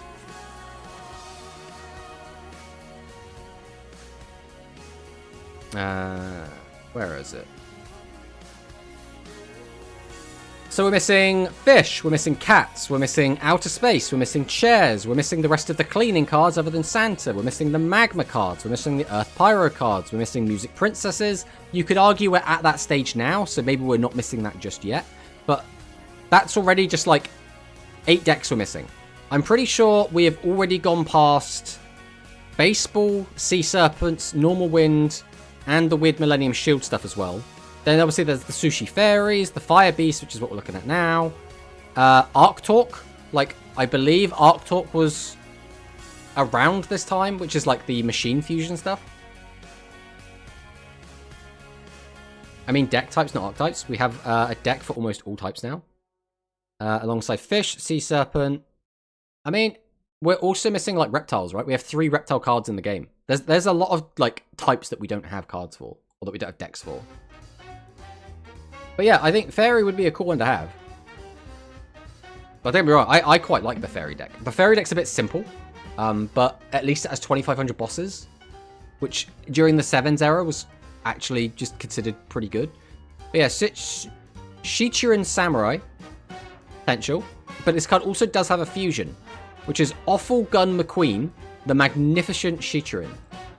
So, 2900 attack level 9, pretty good. It's also made using Taste Inspector, by the way, which is quite funny. But shuffle 2, Shichirin Samurai Kushiro the Skewer Meat, and or Taste Inspector from your graveyard to the deck, so you just put his fusion materials into the deck. Destroy all face-up level 9 or lower non-fire attribute monsters on the opponent's field. This, actually kinda good. Like, it's not... Like, you'd have to run the bad boss monster to actually make it, right? But, in a vacuum, this card's actually kind of good. This card's actually kind of nice.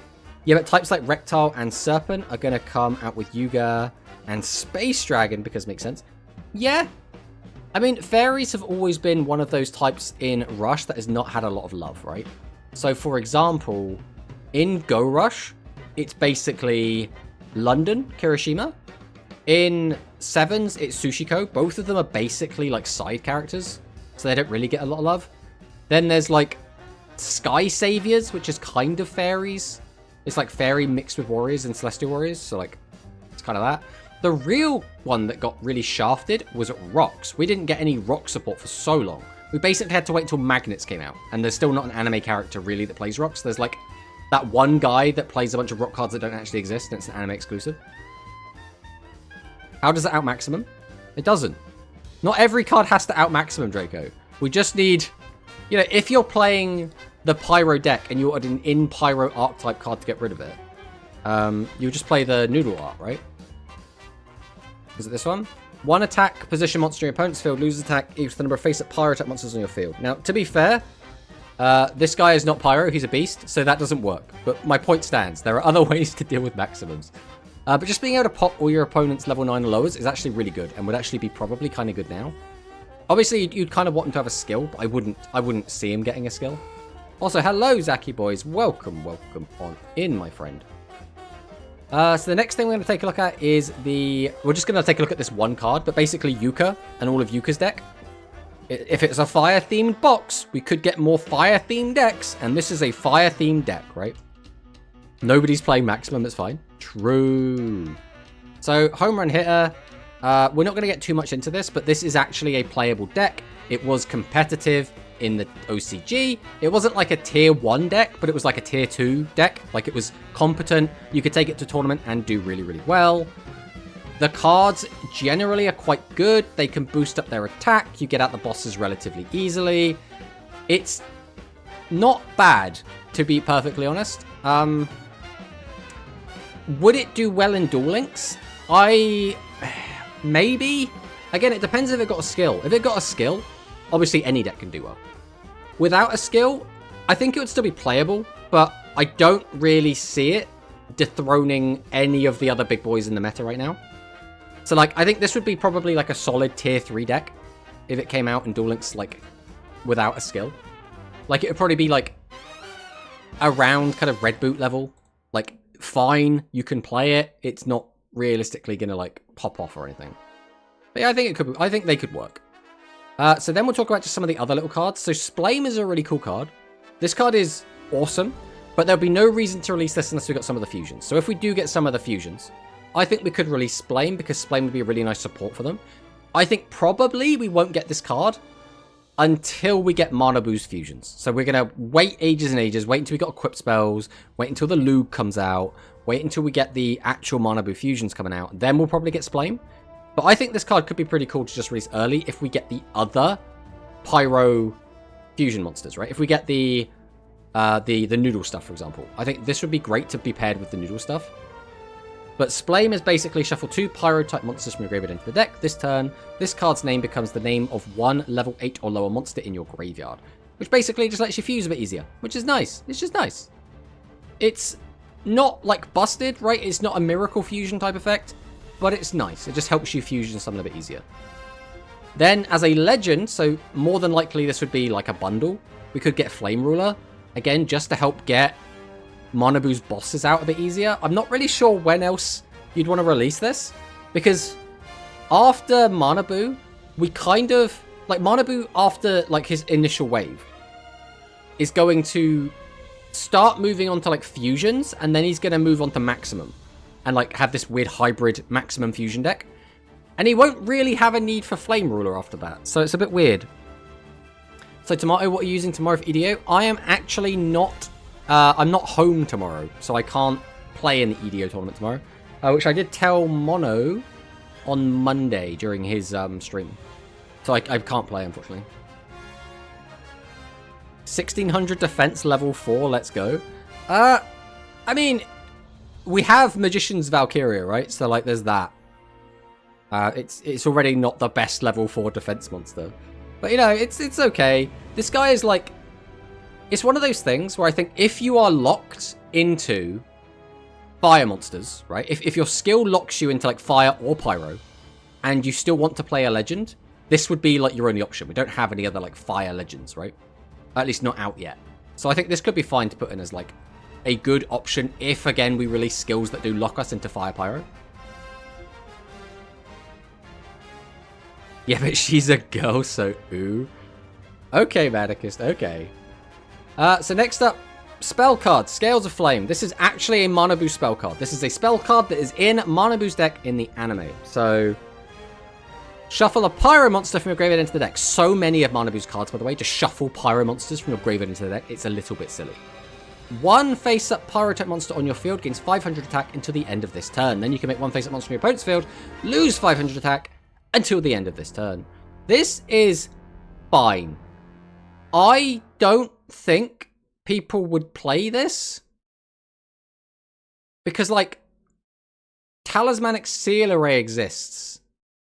So why would you bother with this? I guess. Boosting your own attack is more relevant if you can attack more than once. Because then you'll get, like, double or triple the value from it. So boosting your own attack is kind of whatever. Reducing your opponent's attack is always going to be better.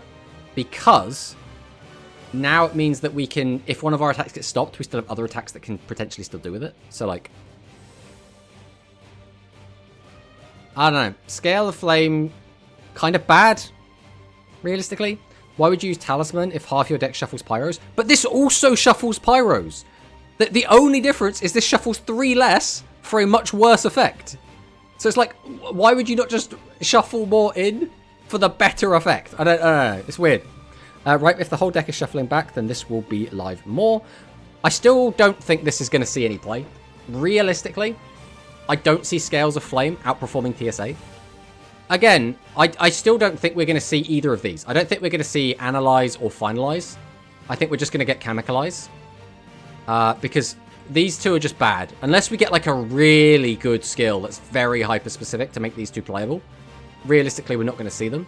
So, we'll only have to compete with one card, I think, in terms of like shuffling cards back. I think this will be part of the skill. Potentially, Louise. I think that is... There is some merit to that.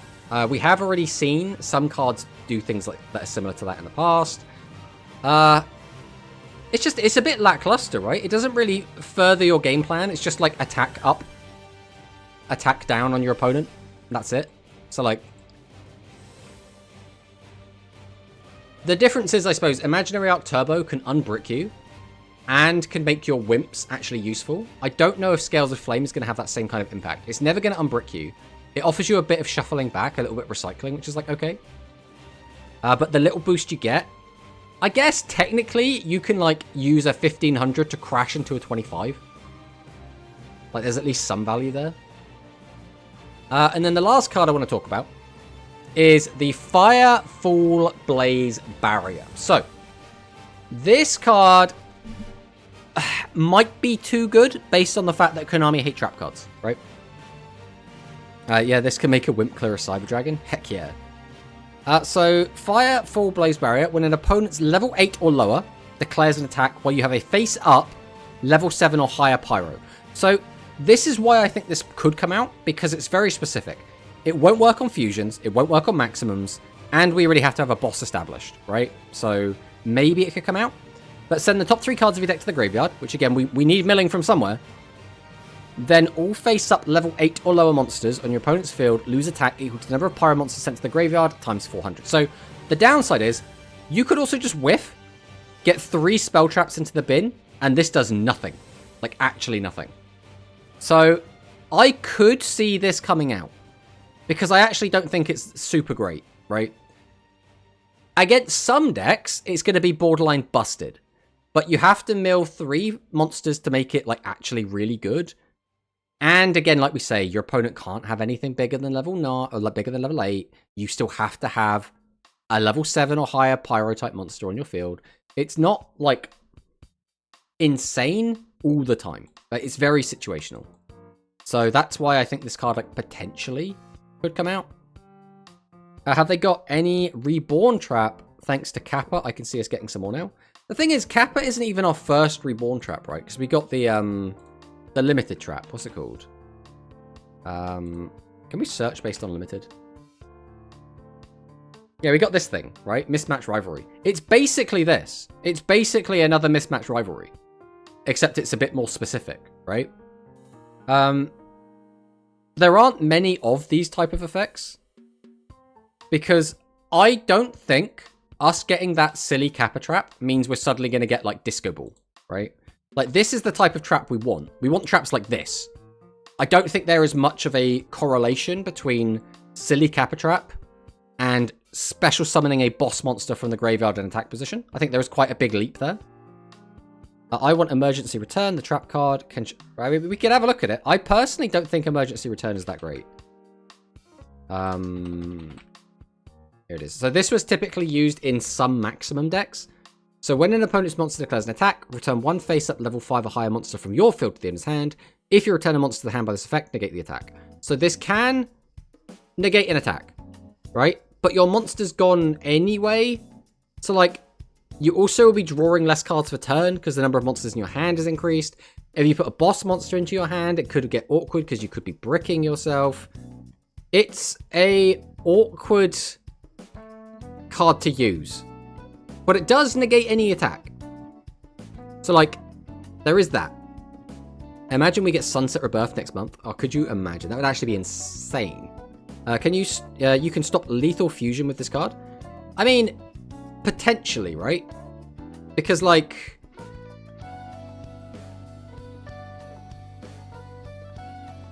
it depends how we... Yes. I'm just going to say yes. You can technically stop a lethal push with this card. Is it always going to save you? No. Is it always going to be really, really useful? No. Is it sometimes going to be the reason you lose the game? Yes. So, like, I don't think this card is, like, bad. I do think it is awkward. I think there will be a lot of situations where you don't want to see this card. And I also don't know if people would be able to fit this into their decks and deck building. Because first off, it's only live when your face-up level 5 or higher monster... Well, I guess just when an attack is made, right? Because you don't have to... It doesn't have to be the attack target you return to your hand. It could just be any level 5 or higher. Some decks will get more value out of this than others, right? Like Cyber Dragon. They don't mind putting level 5 back in the hand. Yeah, Cyber Dragon, come back to my hand, babe. We'll negate an attack. We're completely fine. We're happy with this. But, like, other decks are going to be like, well, the only level 5s or highers I run are, like, 2 tribute boss monsters, so I don't really want to do that. And then it's like, if you have that mindset, would you even put this in your deck at deck building? It's a weird one. It's a weird one. It's Monosync. Welcome on in, Monosync, my friend, on your 10 stream streak. We were just talking about the leak and potential cards we think could come out. And cards we'd like to see coming out. But. There's not really much more to go over, right? We've kind of gone over a lot of MANABU stuff. I think realistically, we're only going to see stuff from the first season. So, like, I don't expect us... Like, I don't think we're going to get Chemicalizer Red, for example, the equipped spell, because it's still a little bit early for that.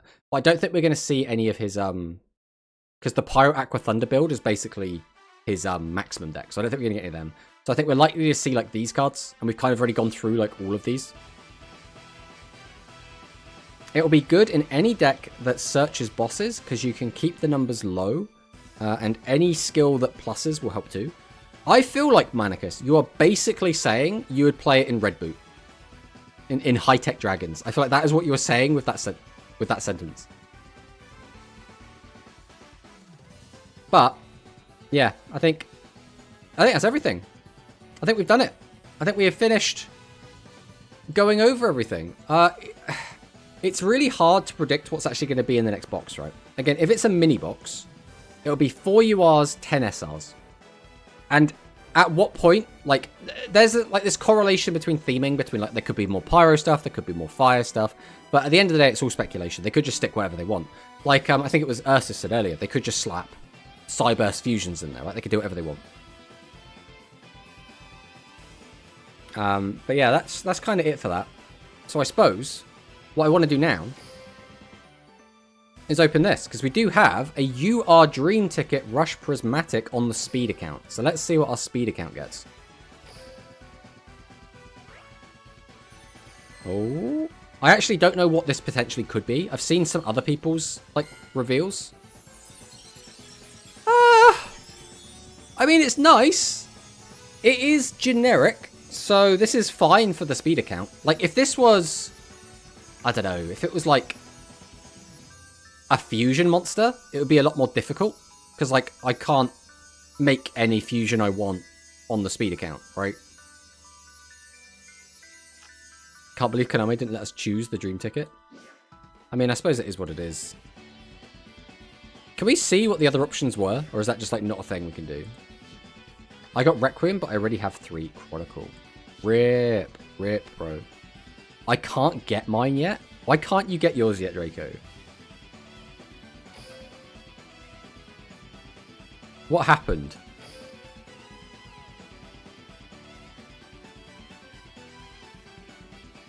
You can see it in the event tab. Alright, let's check that out quick then.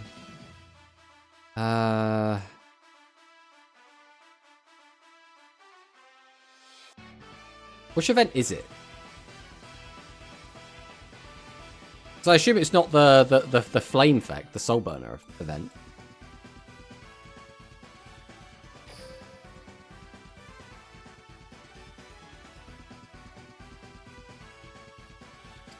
Oh, it's the Vrains event? What, the Vrains Ace Monster campaign? Well, that's not it. Oh, is this it? No, that's the speed one. Here we go. Ah, I see. Alright, what would have been the best thing? Actually, probably Joint Tech Rex is one of the better cards. Secret Order is semi-generic, so that would have been okay. This would have been dead. This would have been dead. Potentially. I don't think... Apparently we already have one as well, which is kind of funny. This would have been dead unless we got copies of the Dragon, which we don't have on this account. Again, almost certainly dead. Would have been dead. Would have been dead. Basically dead. This is like kind of bad because we don't really have any other Dark Galaxy cards on this account, so this would also be kind of bad. Basically dead. So I think actually we got one of the better cards we could have got.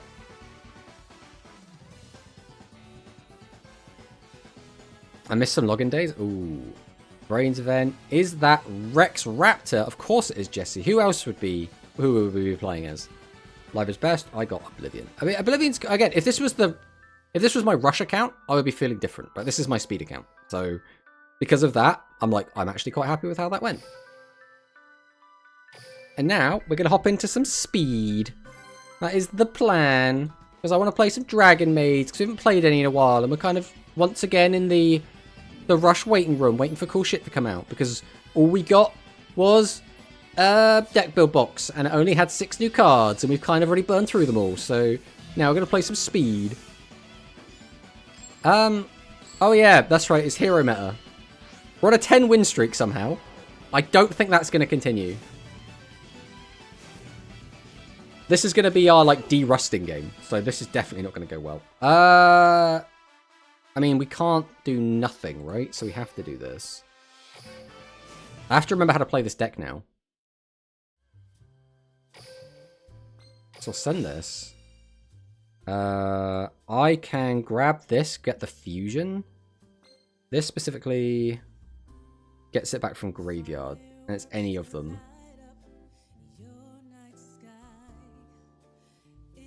So with that in mind, I guess we grab Parlor. I think Parlor's going to be more useful here.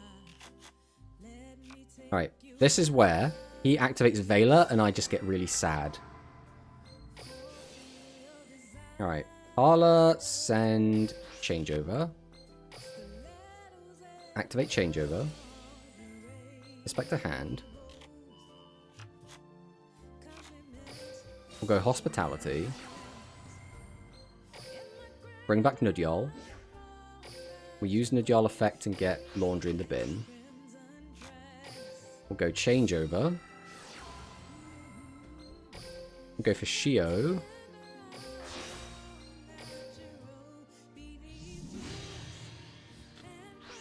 Then we'll set 1.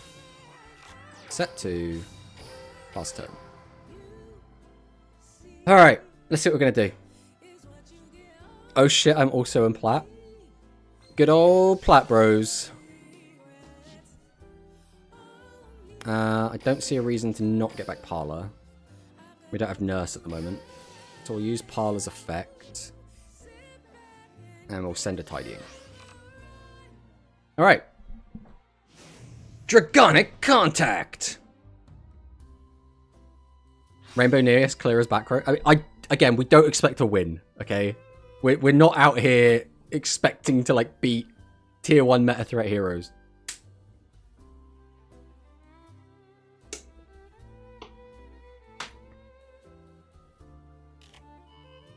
Regular Neos. Add polymerization to hand. Add super polymerization to hand. Activate super polymerization.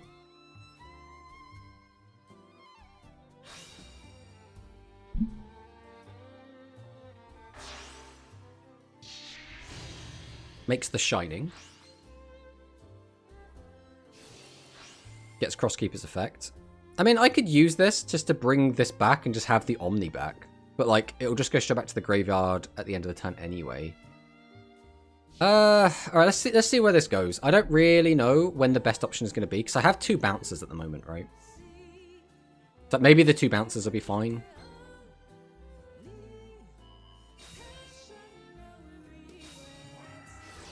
Neo's Fusion. I mean, again, I can't bring my guy back and Omni this at this point. We're just gonna have to hit his guy when it comes out. So this guy, I guess we're just gonna immediately shotgun Compulse. We'll just be like, could you please leave? I do not like you being here.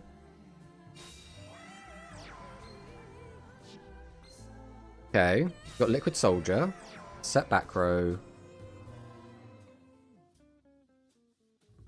goes to battle, Goes for a swing with this. I think here we will use Tidying.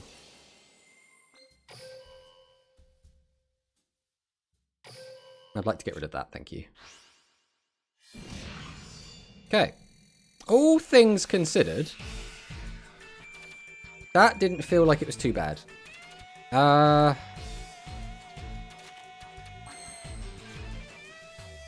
So do I bring back Shio? I think we do, right?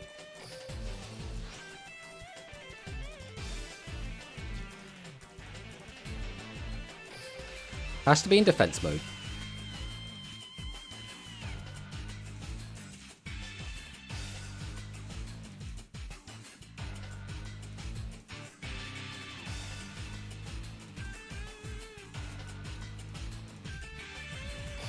Use Shio effect. I don't want to bring that back. Bringing this back doesn't do much for me, right? I think I'm probably better off getting back Nudyol.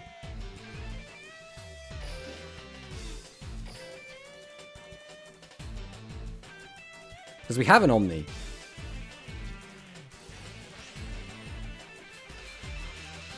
No, there's no way we negate that, right? I mean, maybe I should have. Maybe that was the correct negate. It didn't feel right. Alright, we'll summon out Parlor. Activate Parlor.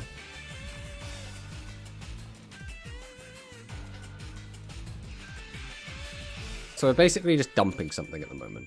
I don't need that in the grave, so I guess we'll just dump you.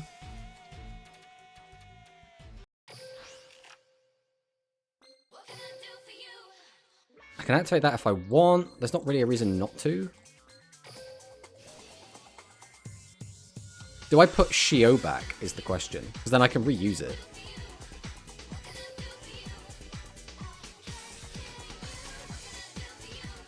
I think just having the Omni is just going to be better. Just all around.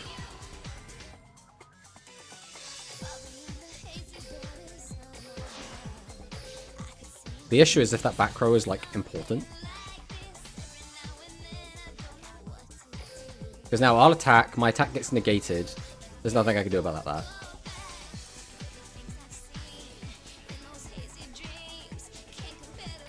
But I think this was correct, because if that back row is something meaningful, then it would be really bad. Take Tin Hick, go for a 1-attack OTK.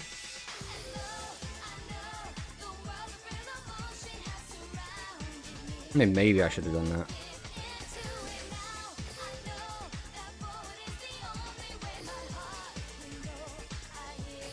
Nurse brings back Parlor. Parlor comes out. Parlor effect.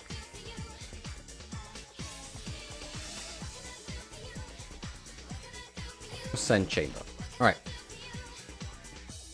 I'm scared of that back row, so I don't know. I, personally, am the kind of player, I will respect back row to a fault, right? If someone sets a back row in front of me, I will do everything I can to play around it as much as physically possible. Is this guy just a 4K attack guy? Is that it?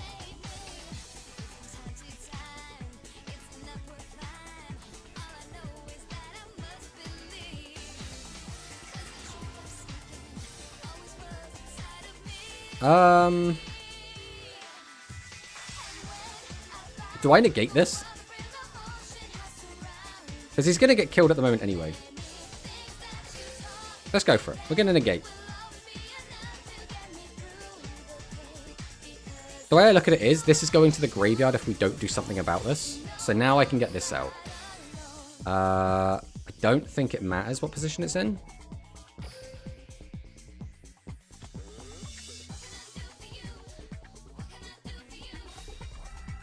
No, don't just have a second. Oh, wait, yeah, I knew you had a second. I mean, I couldn't do anything about it anyway, I suppose. Oh, we only have 20 seconds left? Ooh. Negate it, negate it. Okay. I can't really do anything about that.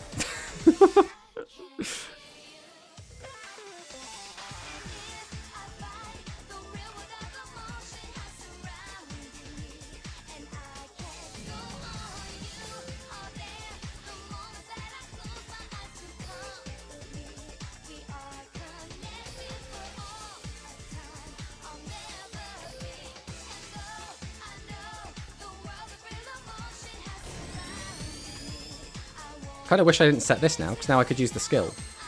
Hello, Parla. Does Parla help here?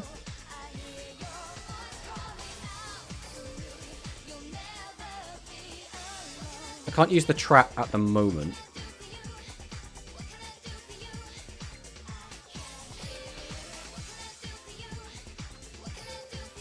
I mean, do we just set the trap? Doing that's not good for me right now, so I think we just pass. I don't think there's much I can do here. Doesn't have a hand for the next turn. Plat, you touch Legend, and I'm harassing him with salads. I haven't played a ton of speed during this month, like, at all. We've played, I think, 2 streams total. And most of those streams were, like, yapping with, like, a little bit of gameplay at the end.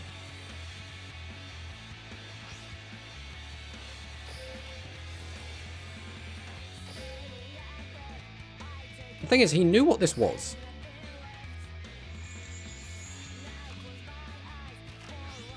So can he do 26? Oh, of course, the last card in hand, bro. Ah, the shame. I mean, like this, I'm just dead. There's nothing. I'll let him finish me off, I guess. But like, that's sad.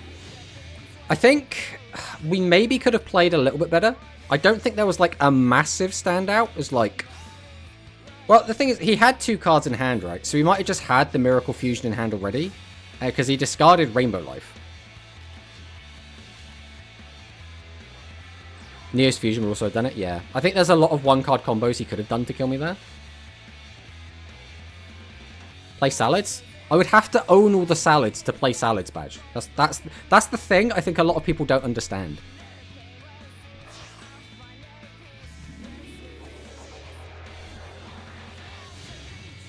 Why are we spinning so many plates, bro? Just swing.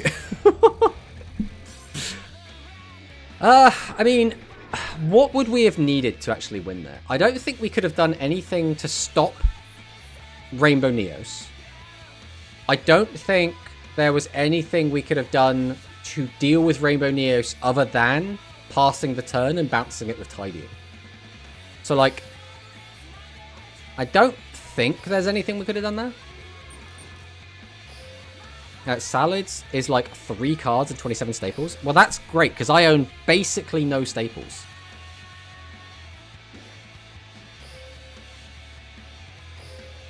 Alright, we'll go again.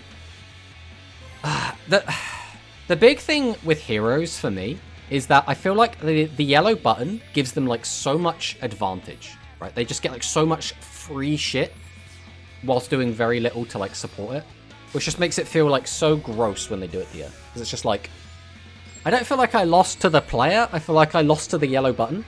And as much as people say that Duel Links is like yellow button links now, I think that is very overplayed. But there are some specific decks that definitely just hold true to. And I do think the new hero deck is one of those decks. Not owning staples in 2025, I can't. Again, I'm not a speed player. Like, why would I own all the staples for a mode I don't play? This is a fresh... Well, it was a fresh account. Oh, my opponent doesn't control a card, so I can't do that. Oh, that's sad. So we can just normal summon that. We can dump one of these into the graveyard. I guess we'll put Parla. We just need any big dragon at this point. I don't think it matters too much. We'll just grab Ernest.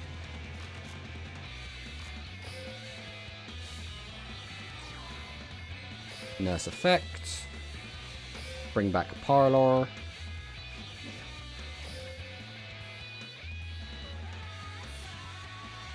Parlor Effect. Dump Changeover. Changeover Effect.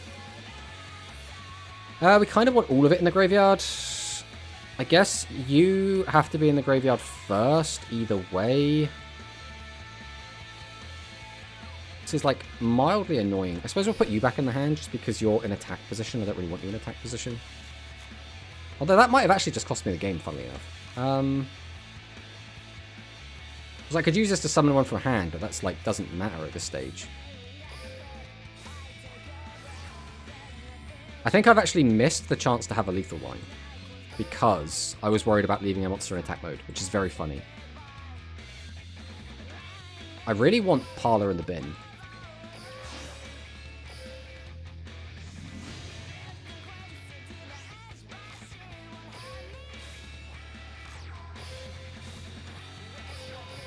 We'll just swim with this. Why would I own staples for a mode I don't play? Playing said mode. I can't tell if you're being, like, if you're baiting or if you're actually stupid. It's definitely one of the two. I really do struggle sometimes with working out which one. Not playing Rush in 2025? I mean, people could not play Rush if they don't want to.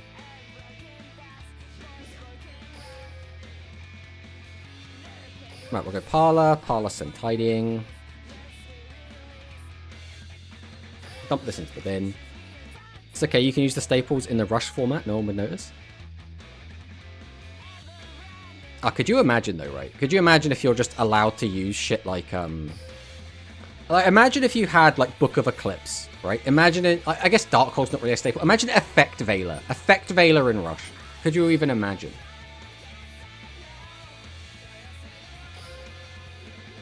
The thing is, I genuinely think Baj oftentimes is genuinely really good at baiting people. Like, I genuinely think that. I think Baj is, like, one of the best, like, baiters in the Duel Links community. Baz just, like, has this way. Sphere, Karibo, and Rush, though. Sphere, Karibo, and Rush would go so hard. That would actually be a really strong staple. That wouldn't even be, like, super imbalanced, but it would still be really, really good. Hey, we're going to give this guy a rank up.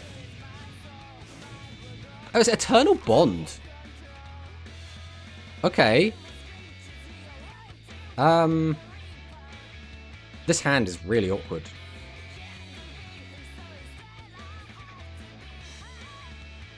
What do we do with this hand? We have no way to get to another big dragon. I feel like we can't just, like, do nothing. So I guess we're doing this? I'd really like to use this, but I'm not allowed. None of these get me to a big dragon, which is, like, the sad part of this. I guess we just go dragon, like, chamber? Chamber, get tidying, and then just sit on a bunch of defense cards? Like, I don't hate that. Like, it's not great.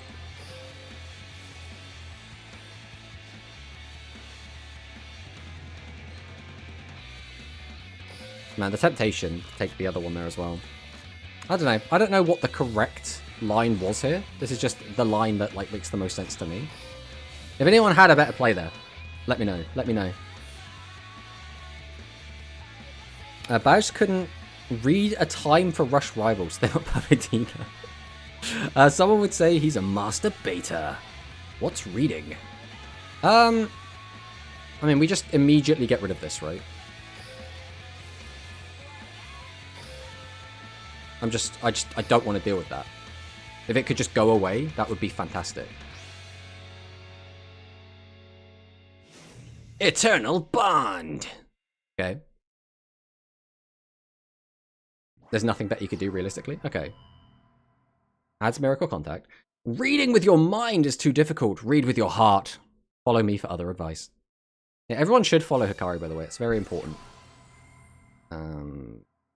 We still do have the ability to shout people out. I just always forget that I can do it. Bam! There we go. Oh my god, guys. It's Neos Kluger. Why does my music stop? Why do you have so many ways to do annoying monsters? Stop it! You jerk off.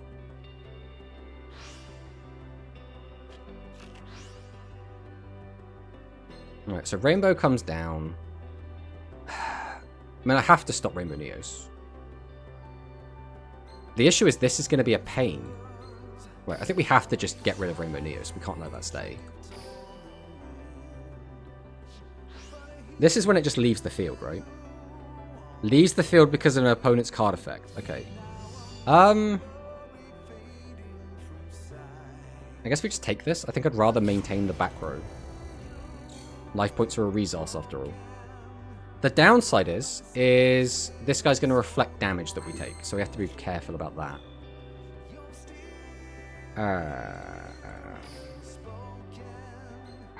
So this gives me access to the one from the grave.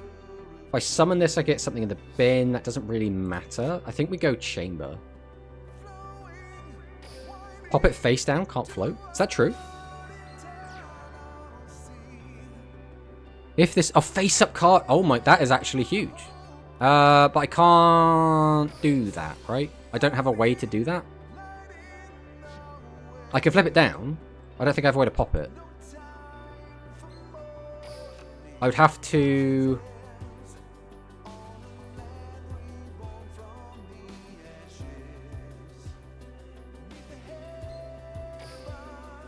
so I can use tidying.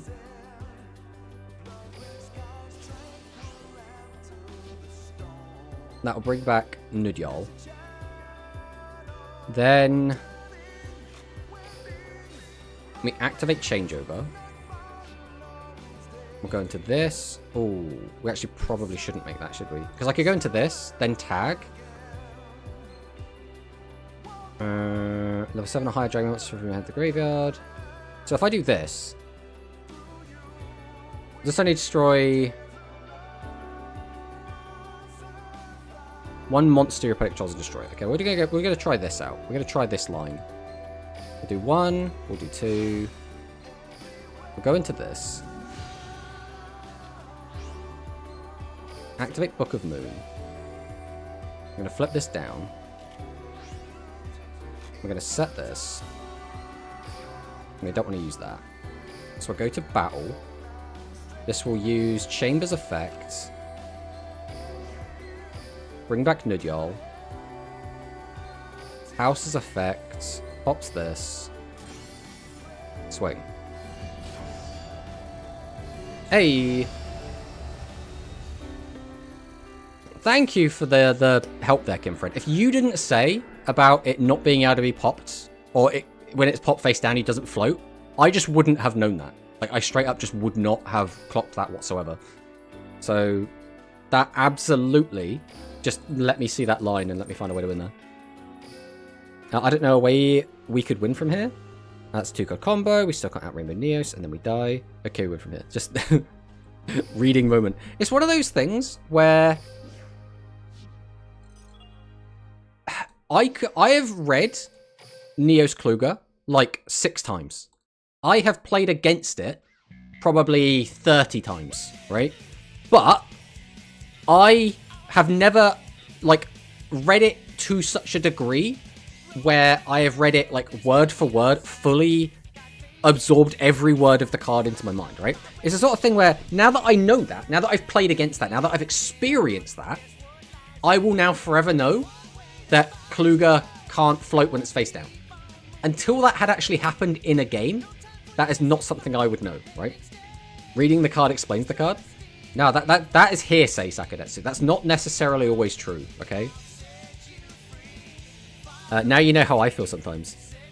I mean, I feel like that all the time, like, to be honest. Especially, like, because the thing is, obviously, when you're used to playing Rush, there's a lot less text on the card. It's very easy to sit there and read the card, and even then, players will still sometimes get it wrong. They'll be like, oh yeah, that locked me into only doing this. Oh yeah, I also needed you to have a monster on the field when I did this. Like, I think Triad Drago is a big one, where people forget that you can't use it unless your opponent has a level 7 or higher. So they'll just slap it down and be like, alright, I'll get my free draw. And they go, oh, you've got a level 6. I don't get to draw. This kind of sucks. And it's not that they didn't read the card, it's that they didn't process all of the information on the card and fully understand how the card worked, right? Like, it's so easy to do, I feel. But in Speed especially, I think skimming becomes more like commonplace because there's just so much text on the cards. If you don't know the cards, you've just got to like absorb as much information as you can in such a small amount of time and just kind of go. God, it's turned into a feeling stream? What's a feeling stream? Like, what, explaining how cards work is now a feeling stream, apparently. I think, Manicus, you're not as good at baiting as Baj is. We can get there, though. We can get there. We'll get you up to that level. I can make that worse. Yeah?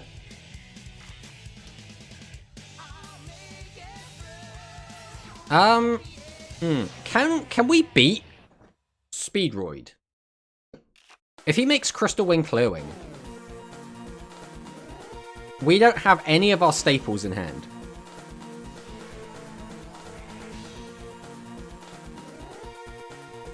I'm not trying to bait, though. I don't know. It looks like pretty bait behavior to me, Manicus. Okay, Kendama comes down. Ah, we've been burned.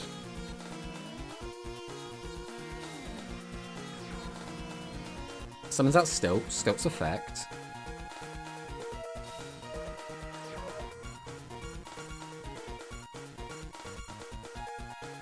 Okay, so we can go into a 7 or a 9. I would assume we're going to go into Crystal Wing here. Or Clear Wing even, because Clear Wing's 7.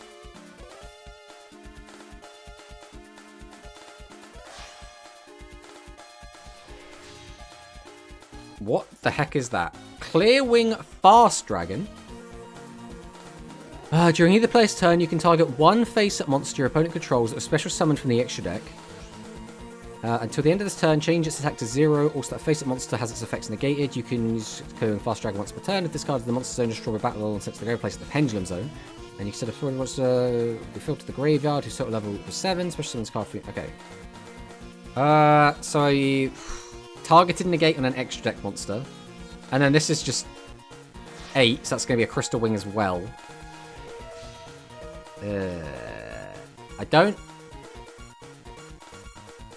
I'm not sure about this. You know. Now the plus side is he doesn't do anything to spells and traps. So my next turn is probably going to be pretty good. We can go ahead and use the second effect of Maid's Downtime for the first time today. Aha!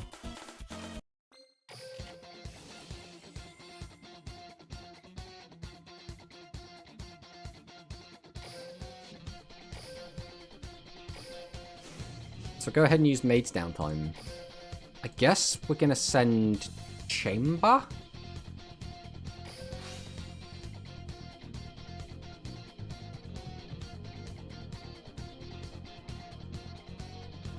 If I normal summon that, search that, he'll negate. He can't negate the first one. So I think this is fine if we just grab Nudyal. Right, let's see where this goes. So I'm going to go ahead and summon that Chamber. We'll try and use Chamber Effect.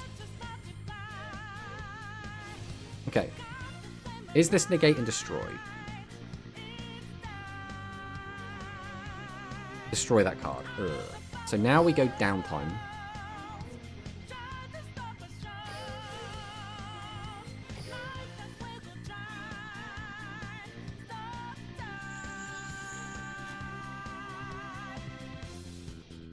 Then I'll grab Changeover.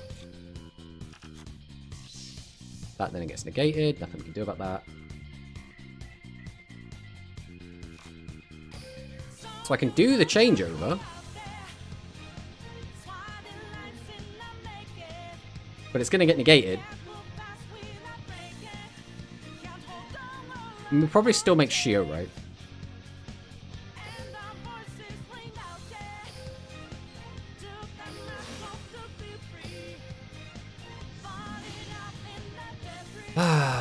So we're going to have to bounce this back to our hand.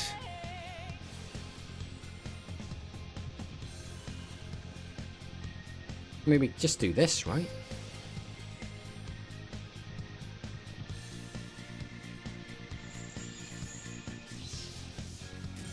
Okay. So far, so good. So he gets to go to the Pendulum Zone.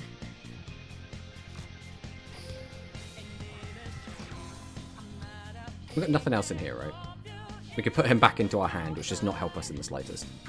We can't battle, because if this card battles level 5 or higher monster, opponent controls, you gain attack to the current attack. Yeah, so we can't We cannot battle, so we just pass.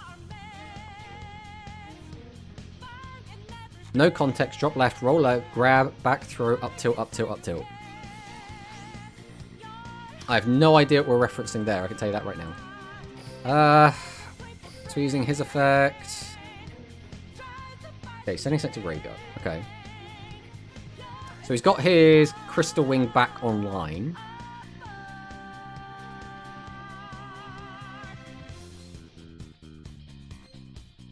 I feel like we're in an okay spot here. I feel like we've got 2 bouncers, right? What happened to the suit, Tomato? Well, first, it was only a shirt, tie, and waistcoat. It wasn't like a full suit. It was just a one piece? I'm trying to think of the terminology, but it hasn't come up very often in my life. But we only wear it for special occasions. This is just a regular stream. I mean, do we just bounce this straight up? Behold, my compulsory evacuation device. Get fucked.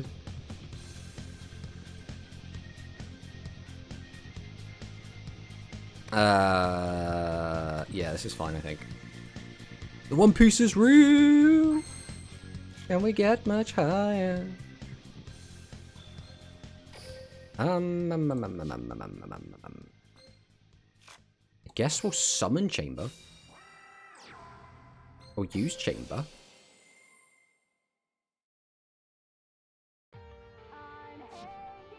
We will grab... It's gotta be Hospitality, right? It's gotta be Hospitality. We'll go ahead and use Changeover. Target this.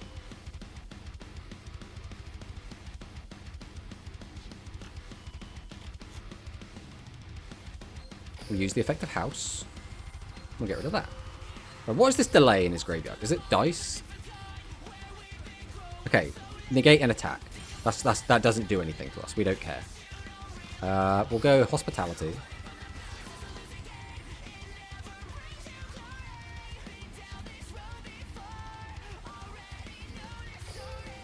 You okay, Draco? What's going on over there, my friend? You weren't wearing trousers? I actually was wearing shorts. if you must know. Right, we'll go Changeover. Do this. We'll get rid of this. We'll just do this. Whatever.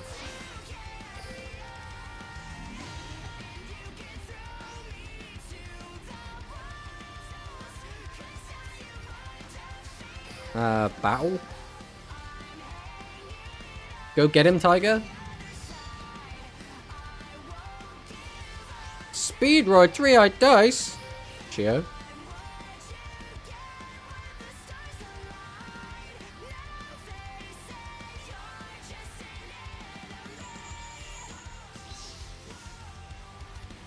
Sorry, I wasn't on my meds, my bad. We didn't get a shorts reveal? Nah, we never get the shorts reveal. Oh, I didn't realise he had a second. That's what I get for just not looking at his graveyard, I suppose. Go get him, champ. I mean, I still feel like we're in a pretty good spot here. Like, we've lost our Omni. Which, realistically, we probably should have just not used the Omni. But, like, I didn't realise he had 2 dice in graveyard, which is entirely my fault.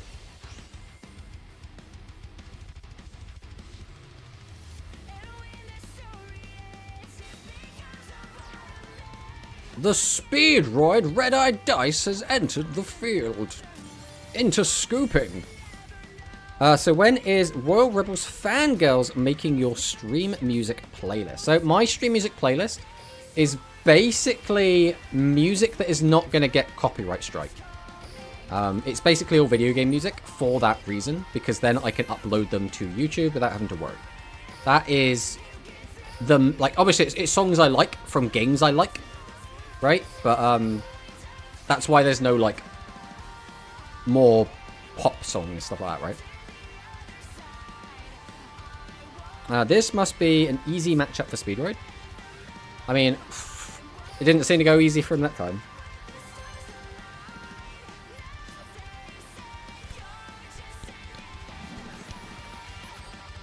It's Coco from Germany. Next Yugi alt art attempt. Could you imagine? So he's playing an archive skill. Maybe it's Shadows?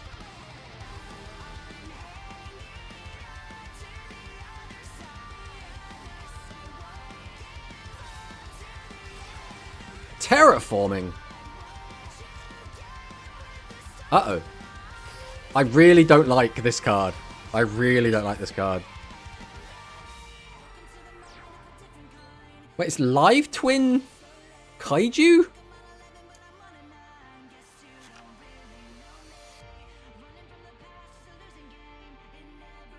Don't they have their own field spell?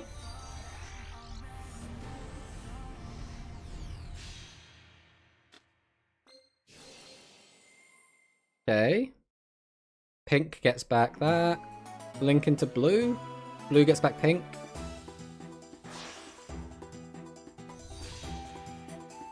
Because you want blue in the graveyard, right? You don't want to end on blue. So we get back pink. Then what? We link into... We get the draw. Now what? We link back into pink? We get the life from Legend of the Heroes. That's all fine and dandy.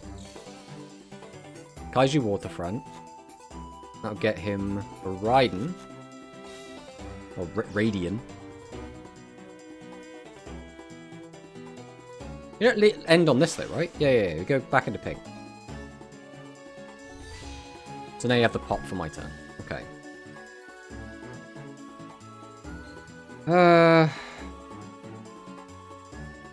Yeah, so I can't really destroy that. Well. Let's begin with the Maid downtime. Let's get my Dragon Maid downtime going. Go ahead and activate the downtime.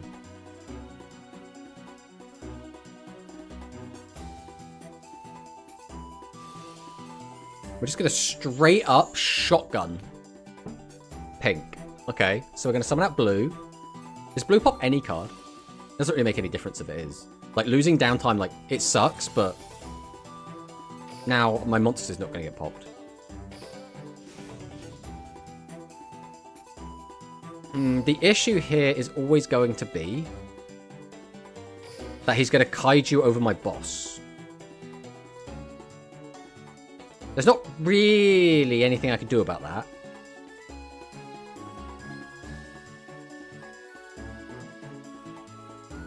I guess we'll grab Parla. I think you should normal, then open the trap. Yeah, but then he just gets the choice of doing whichever he wants. Right?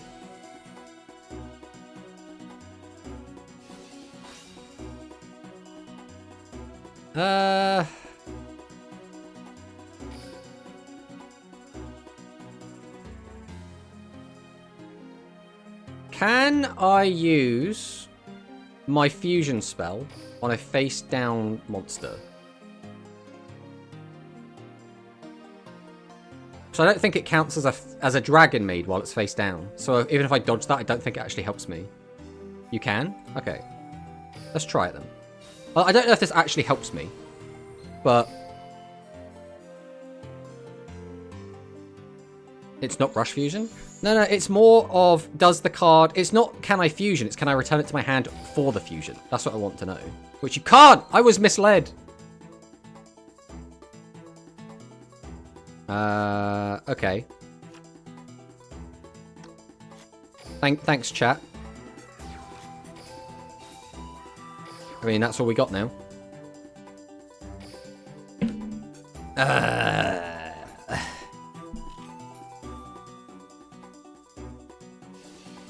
Top 10 anime betrayals of all time.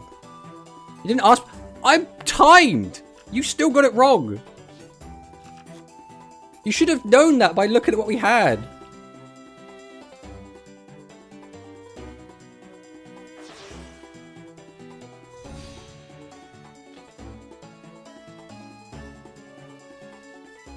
I mean... He's going to pop a card anyway. I might as well do this.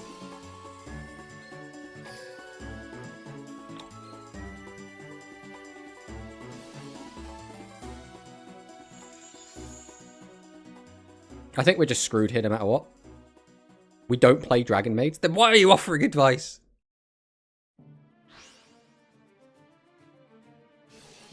Yeah, we're dead. There's nothing we can do here. Yeah, I didn't think I could do it, but like I got like 3 yeses from chat, so I was like, oh, okay, I'm just misunderstanding how the card works. That's fine. Realistically, I don't think we were going to win that either way. You asked if you could fusion summon. I did not use the word summon. I said, can I use the fusion spell on a face-down monster? Which still technically is the correct lingo, right? It's just, it could refer to either or. So do not lie to me, Vaj.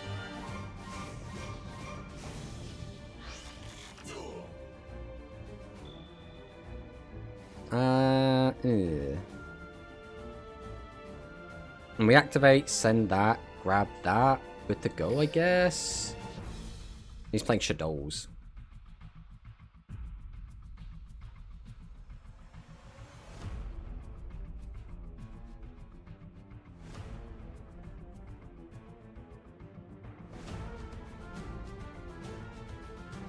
Now getting it is another question.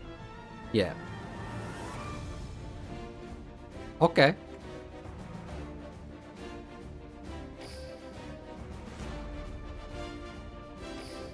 I mean, we take it. We take it.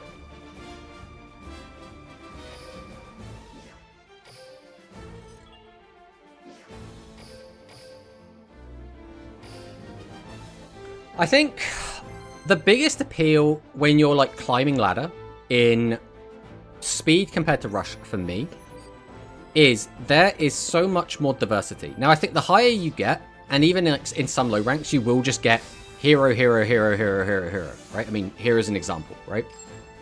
But already today, we've played against so many different decks, whereas oftentimes you'll queue in rush and it'll just be the same decks again and again and again and again. But like at this rank, at the very least, there is a nice bit of diversity. Like we played against what? Shadow, Speedroid. We've played against Ubel. We played against like 3 heroes. So, you know, there is that as well.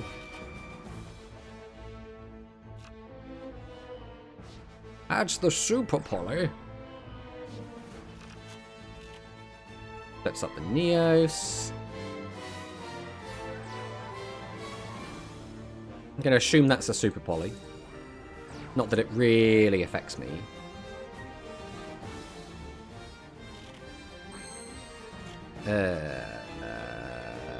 Okay. Maids downtime. Go ahead and grab this.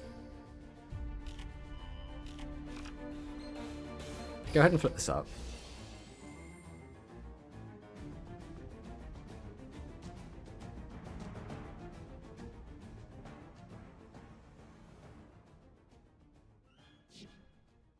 I could flip his guy down. So I think Super Poly has to be face up. I don't even know if Super Poly has to be face up, to be honest. It probably doesn't.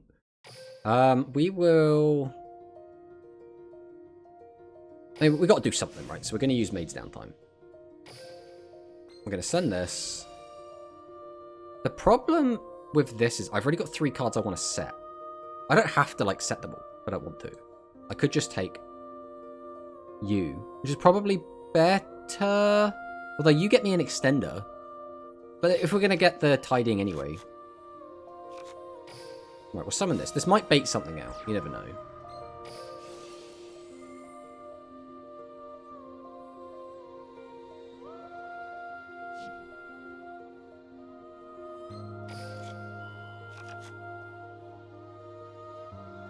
Why did I just take that? Oh, because we can do this. That's why.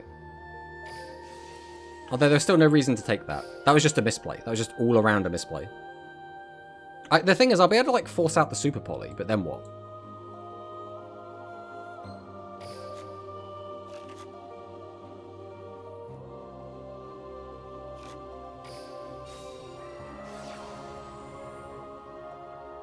Super Poly doesn't care face up, face down. Yeah, I didn't think so.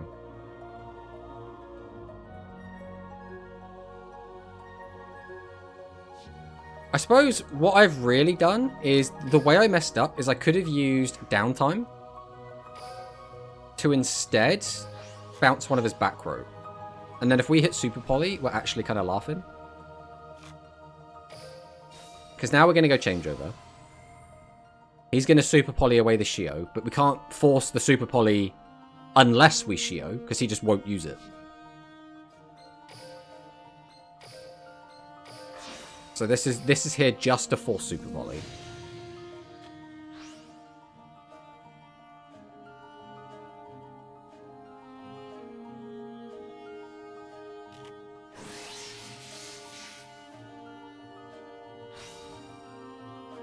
Discards the Poly. Fuses them together. Just summon a water. Yeah, I'll just use all of my water cards, all of my water bosses to defeat him.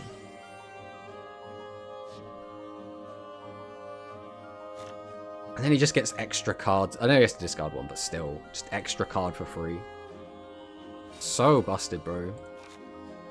Well, all we can do is set a couple and pass, so.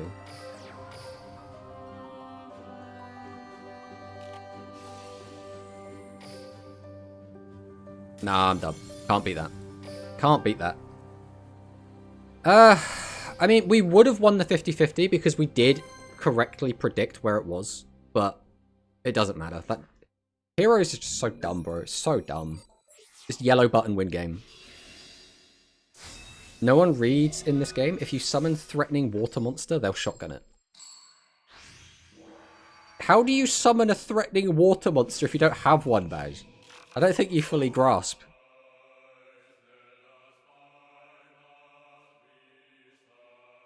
What skill is Trudge gonna have? Oh boy. Cauldron of the Old Man is surely used in plenty of non-degenerate decks. So it's gonna be what? Mimicking Man-Eater Bug?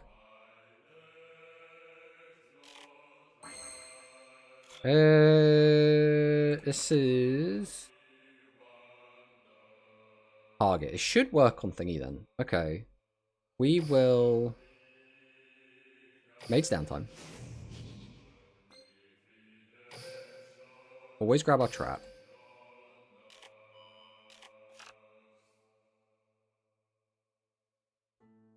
I suppose we'll go for a summon of Parlor now.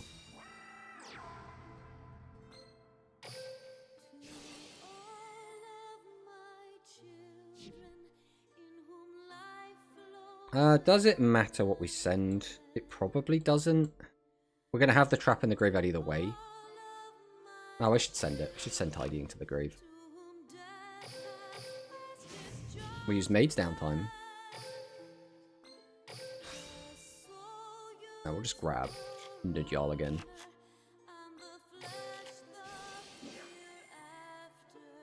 Yeah, sure. We'll use the effect. I'm going to go ahead and put this back in my hand for now.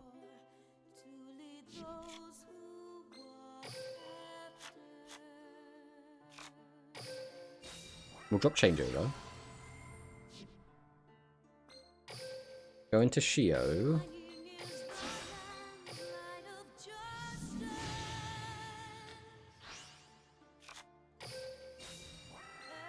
And we got nothing in here worth doing, right? Bringing back a guy in defense doesn't really do much for me, so I think we just go straight to battle.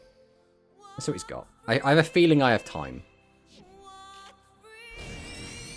It's Fire Princess. It's Fire Princess. Why Tidy in the grave? Because now we can use the Tidying in the graveyard to extend if we want.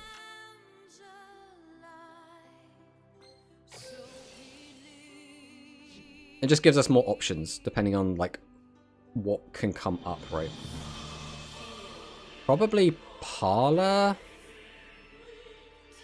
We don't really need the fusion in the graveyard. We don't really need to draw it either.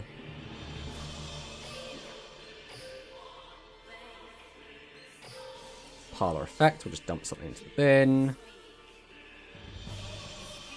Again, I don't... Probably Nurse is going to be the best option here.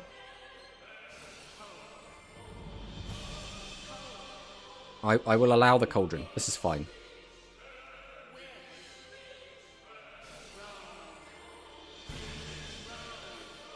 I I mean, attacking into it, a worm wouldn't even matter. I was expecting a Mimicking Man-Eater bug. And then if it was, I could just use Swarvis. I mean, that's annoying. But, like, eh.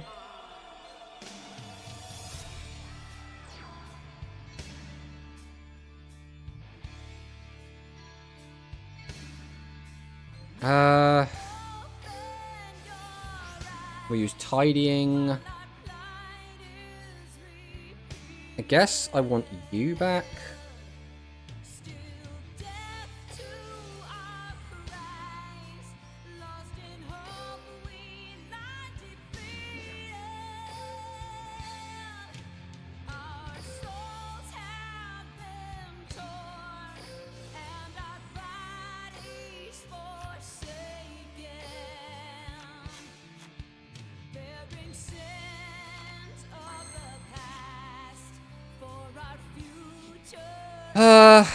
So I could just put that back in his hand if I want. I can swing. I don't need this on. Ow. I guess we will go ahead and use Changeover. I believe I can then do this. If I remember how this resolves correctly.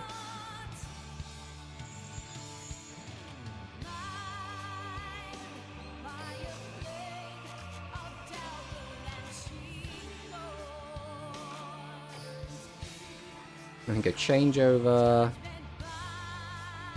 Oh yeah, she's in the bin, isn't she? I guess that's fine.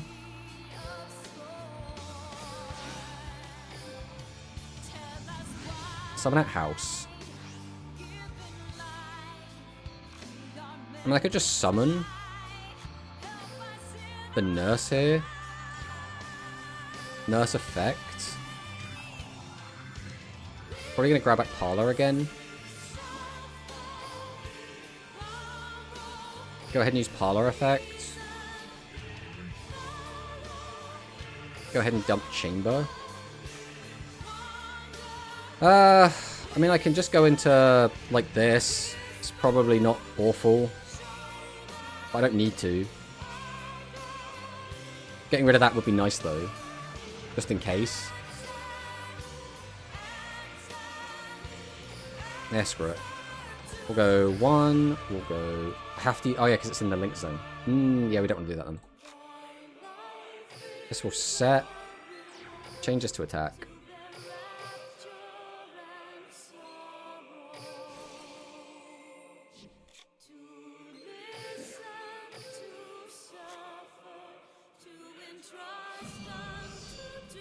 Boom. Boom. Yay, we did it. Yeah, if he had the Kiteroids, it was going to be like a little bit frustrating, but I feel like we didn't have to worry about it too much. I don't know what else he could have done to like do massive amounts of burn. Potentially there was something he could do. I didn't know what it was.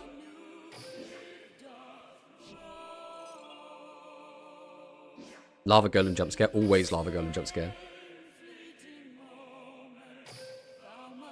Oh, I mean... Like, it's been a bumpy road up, but we've done okay, I think. I think we've done fine in these games. Like, we haven't done, like, crazy well. We haven't, like, oh... You know, we did technically lose our 10 win streak. I don't think we... Yeah, we have lost every single hero game today as well. Which is a lot worse than before. I mean, we did beat the ultimate Bond hero, but I don't think that counts as hero. That's Bell, right?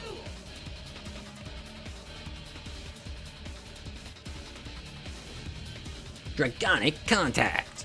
I think the big thing for our deck is we can't really beat Super Poly going second. We can kind of do stuff going first, because we can get our guy out, then that gets us extra bodies, we can do bits and bobs with that, but when we go second into this deck, I feel like we really have no chance.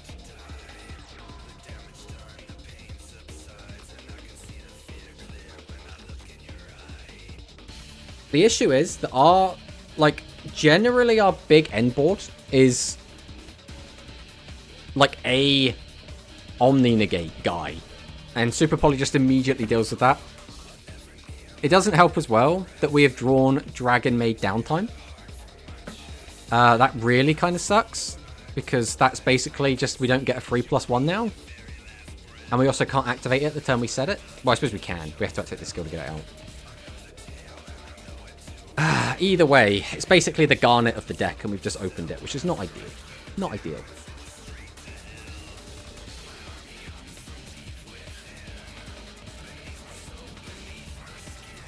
So that's a back row. That's another back row. Draw for turn.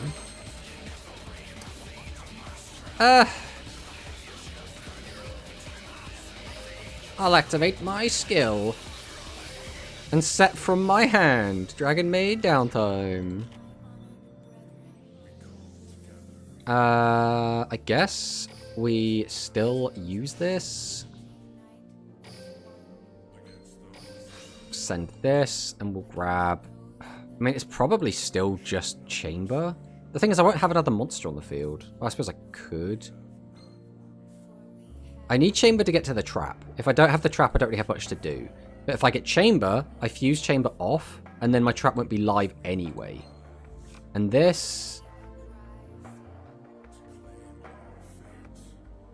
Oh, it doesn't, like, send it to the end of the turn. Okay, we'll take Chamber then, I think. Right, let's normal summon Chamber.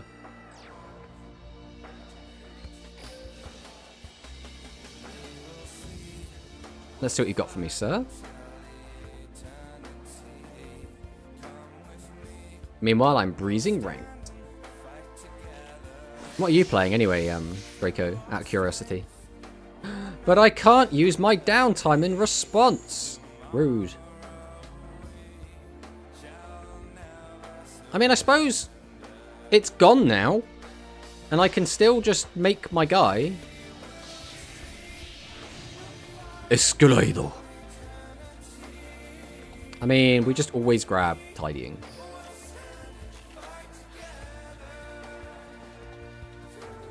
There's no reason to use Tidying here. We'll activate Hospitality.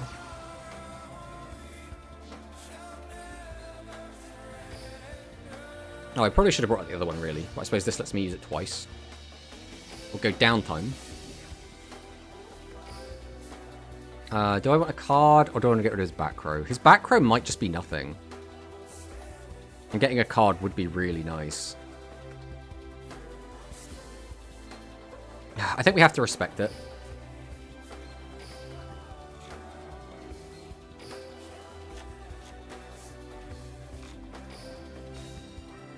We'll go changeover into Shio.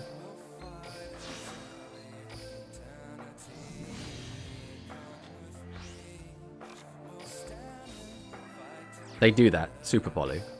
No. They shotgun the Super Poly too early and then we get to punish them for it. That's what happens. We'll get rid of Neos. I don't know if Neos is the correct one to attack over. I'm going to do it. I really wish we had Nurse in the graveyard just for the extra, like, bonus value, but I guess we can't get everything we want. Come on out! Chamber Dragon Maid! Chamber Dragon Maid's effect activates! Do we just grab another Tidying? Eh. 3+1, we'll just take it. I suppose it's +2. Dragonic Contact.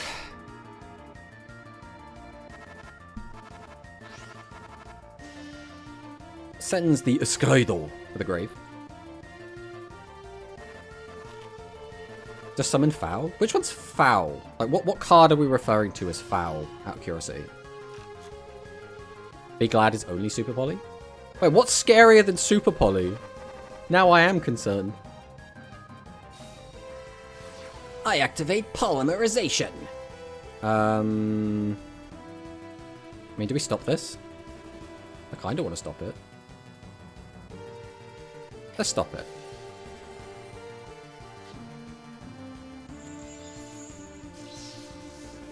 Whoop. Whoa. Alright. We've got 4 cards left in hand. Here comes Miracle Fusion, which again is fine. We still have a bounce.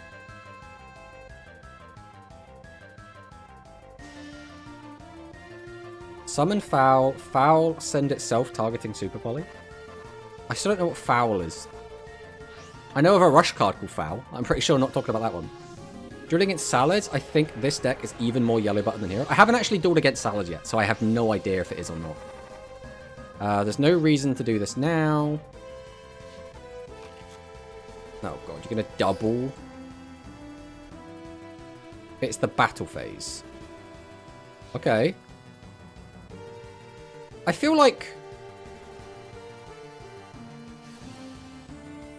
Oh, what does this one do? I probably should have done this a little bit earlier, but...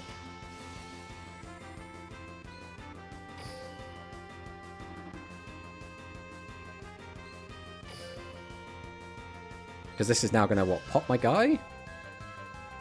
I'm just going to let this resolve, because I don't want this to, like, resolve in a bad way. Yeah. Ah, boo. I should have read his card! The thing is, the problem I have with Sunrise is I always just see it as that guy that gets Miracle Fusion. I've only actually had its effect resolve once or twice, so I could have absolutely stopped that, but we absolutely fumbled it. Right, we'll go Chamber. Chamber effect. I don't think it matters. I guess we'll take Tidying. Why not have 8 Tidying? Yeah, sure.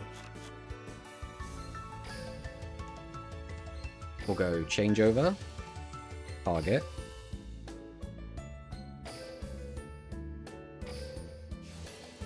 We use Downtime. Target.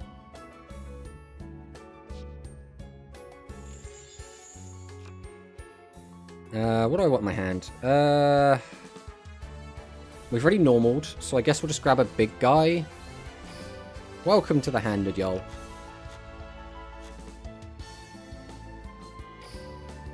There's nothing else really going on there. We'll go Changeover.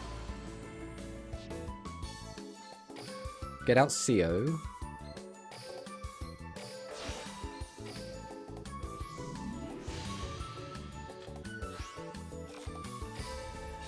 Can then set. I mean, I could use that to bring back a guy. I guess there's no reason not to, right? So I'll go Tidying here. Whatever I bring back has to tag. So I guess we'll just get back Chamber.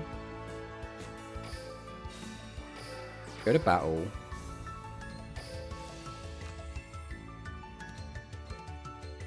Yeah, Nudyal, you can come out. Why not? Swing. We beat it! We beat Heroes! Woo!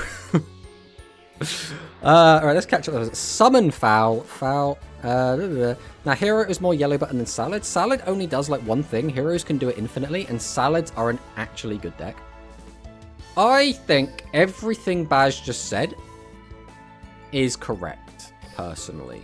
Bearing in mind, again, I'm not a Salad veteran. The most I ever played with Salads was like in limited formats, so I am not like a big super Salad guy. But the Hero deck does seem like utterly bullshit and can do like 100 different things. Like, it kind of does the same thing every time, but it has options, right? Like, sometimes you'll go into like, thank you for the follow, Chino. Sometimes you'll go into like various different boss monsters. Now, for the most part, you don't need to, because your one line is like basically always going to be fine. But just being able to like infinitely create polymerization as well is really funny. Which just makes it just so funny. Also, hello, Serena. Welcome on in, by the way. Yeah, I agree. I think Hero is very, very yellow button. But, at the same time, I do think there will be players that play Hero that think Salad's a bullshit, right? Don't get me wrong, I don't think Salad is necessarily not bullshit. I just don't have enough experience with them to really formulate a well-fleshed out opinion. Okay. I guess we'll do Maid's Downtime. Can't do that as much as I'd like to. I kind of want to keep this in hand, so I think we're going to send Laundry. And then we're going to decide what we want. We're probably going to grab Parlor, because Parlor's going to be more useful on the following turn. We'll summon out Parlor, and then my opponent will use Effect Veiler, and I'll cry a little bit. No Effect Veiler. Don't give me hope. Right, change over to the bin. Go ahead and use changeover. Parlor back to hand. We'll drop changeover. We'll make Shio by using you and you. Summon out the Shio. Set a back row. And end. So the only deck I could think this is going to be is like the Utopia the Lightning deck.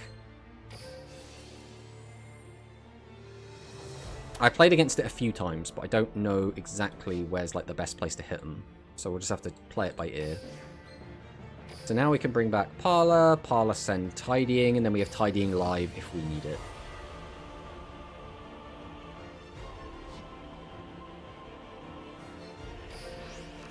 Okay, so we've got. Salad basically can easily add a starter to the hand. And that sounds pretty good. Summon a monk. Okay, I mean... Do I try... Like, this might just end his turn. I'm going to stop Summon a Monk. Because, again, this could potentially just stop him from doing anything. The issue with this is... After that, return this card to the extra deck. Will this mandatorily go off? I suppose is the next question.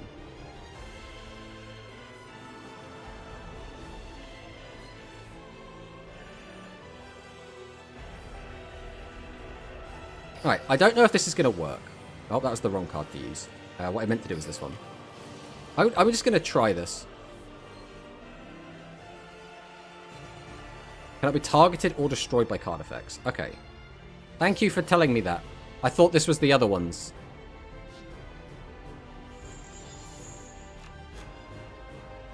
That's really... Sometimes, reading chat is really helpful.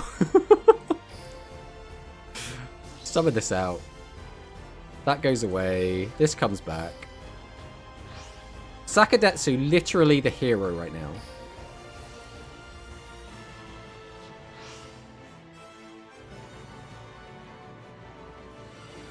Okay, so his normal's gone. He's already used that. He's going to use Into the Void. Is this an FTK then? No, and I'm feeling less confident if this is an FTK. What was his deck? Was this just like rank 4 the deck and we stopped it so he just like couldn't win? I need to look at it. I need to see what he was cooking.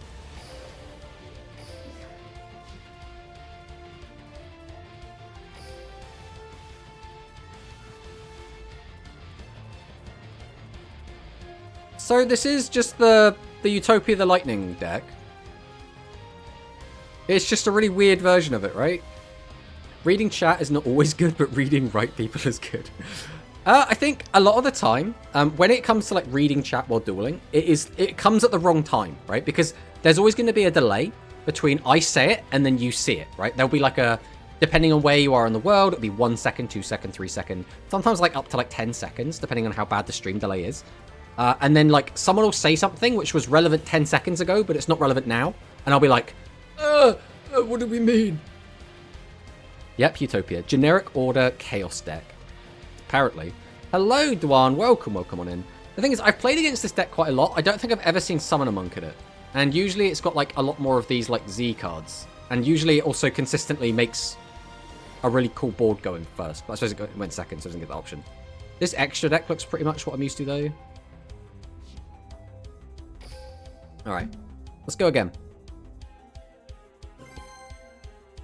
Matching successful.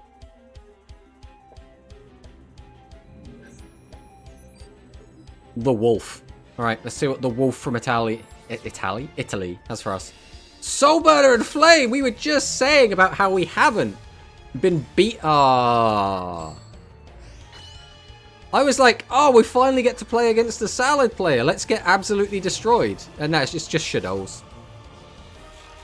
It's just shadows.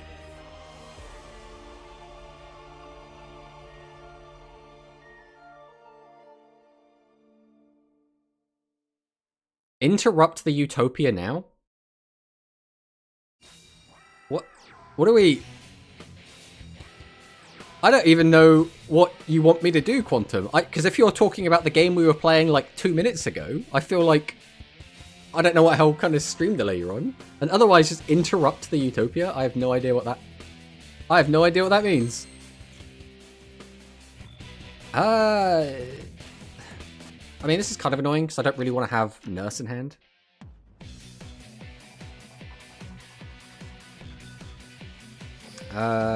We will... I mean, we always activate the skill to get the trap. That's always happening. We have to send Nurse to Grave, which is not ideal, but we're doing it. That is a thing that's happening.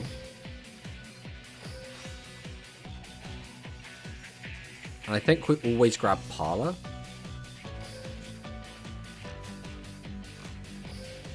Normal Parlor. Activate the effect of Parlor.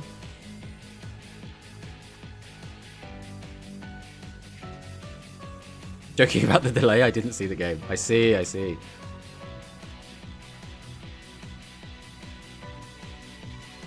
Alright, change over to the bin.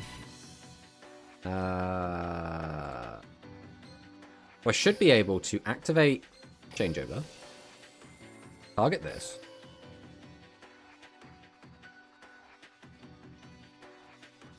And I can use downtime.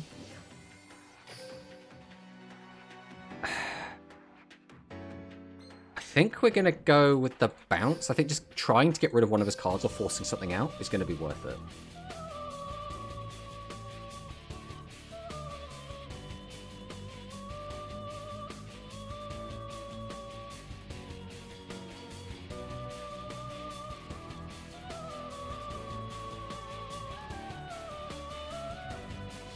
Okay.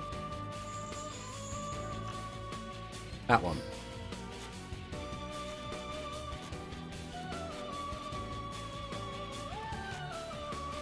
We'll go ahead and drop changeover.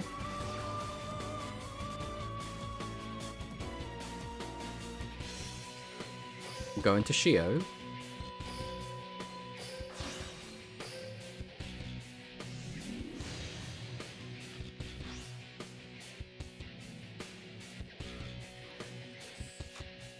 Set 1. Set 2. Go to battle.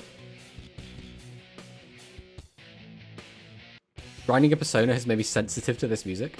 And that's completely fine. You can be sensitive to Persona 3. Battle Hymn of the Soul. Ooh, heck, is that Squamata? I kind of just want to use Suarivus. I'm just going to do that. No! I'm keeping my Omni. Grinding in Touhou music. So, do you play any of the Bullet Hell games? Like the Touhou Bullet Hells? I mean, that's the only thing I really know Touhou from. And I used to play them a decent amount when I was in uni. Again, there could be other Touhous that I don't know about.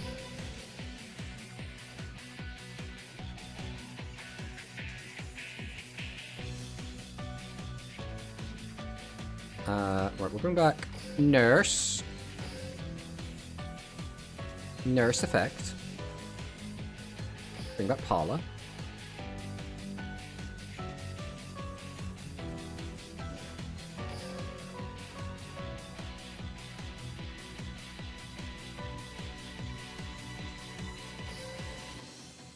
He has no monsters to fusion. Well, that's good for me, because I've got quite a lot of interaction.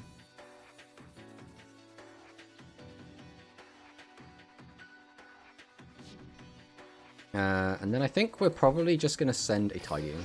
We have access to that if we want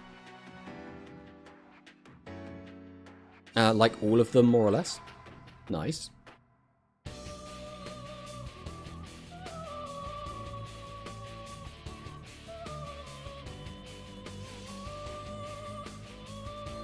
Right, we're using Incarnation.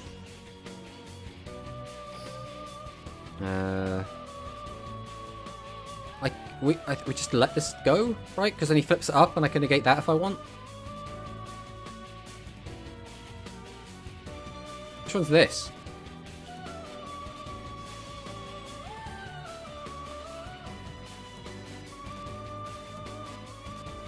I guess I won't be able to interact with it if he does this.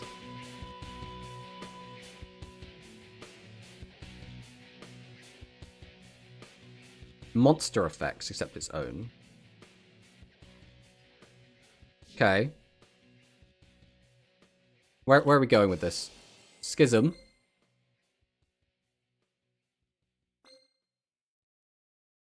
I'm going to stop this, I think.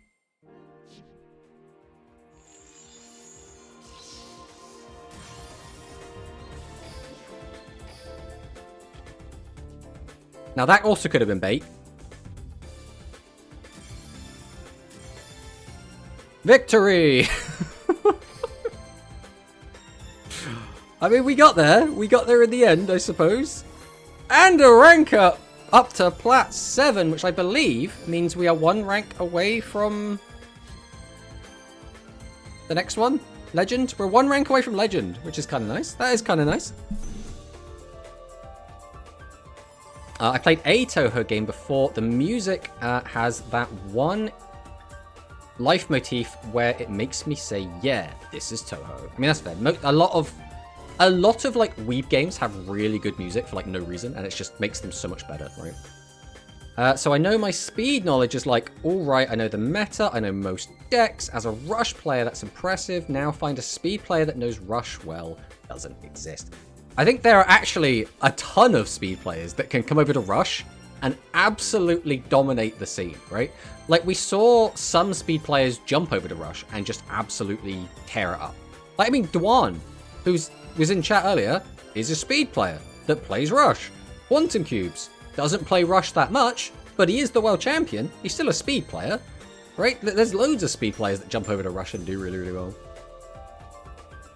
I know rush well. Serena knows rush well. I think even I know rush a little more each day. I mean, yeah, obviously you're playing Gemless, so it's going to be a different experience, but, you know, still.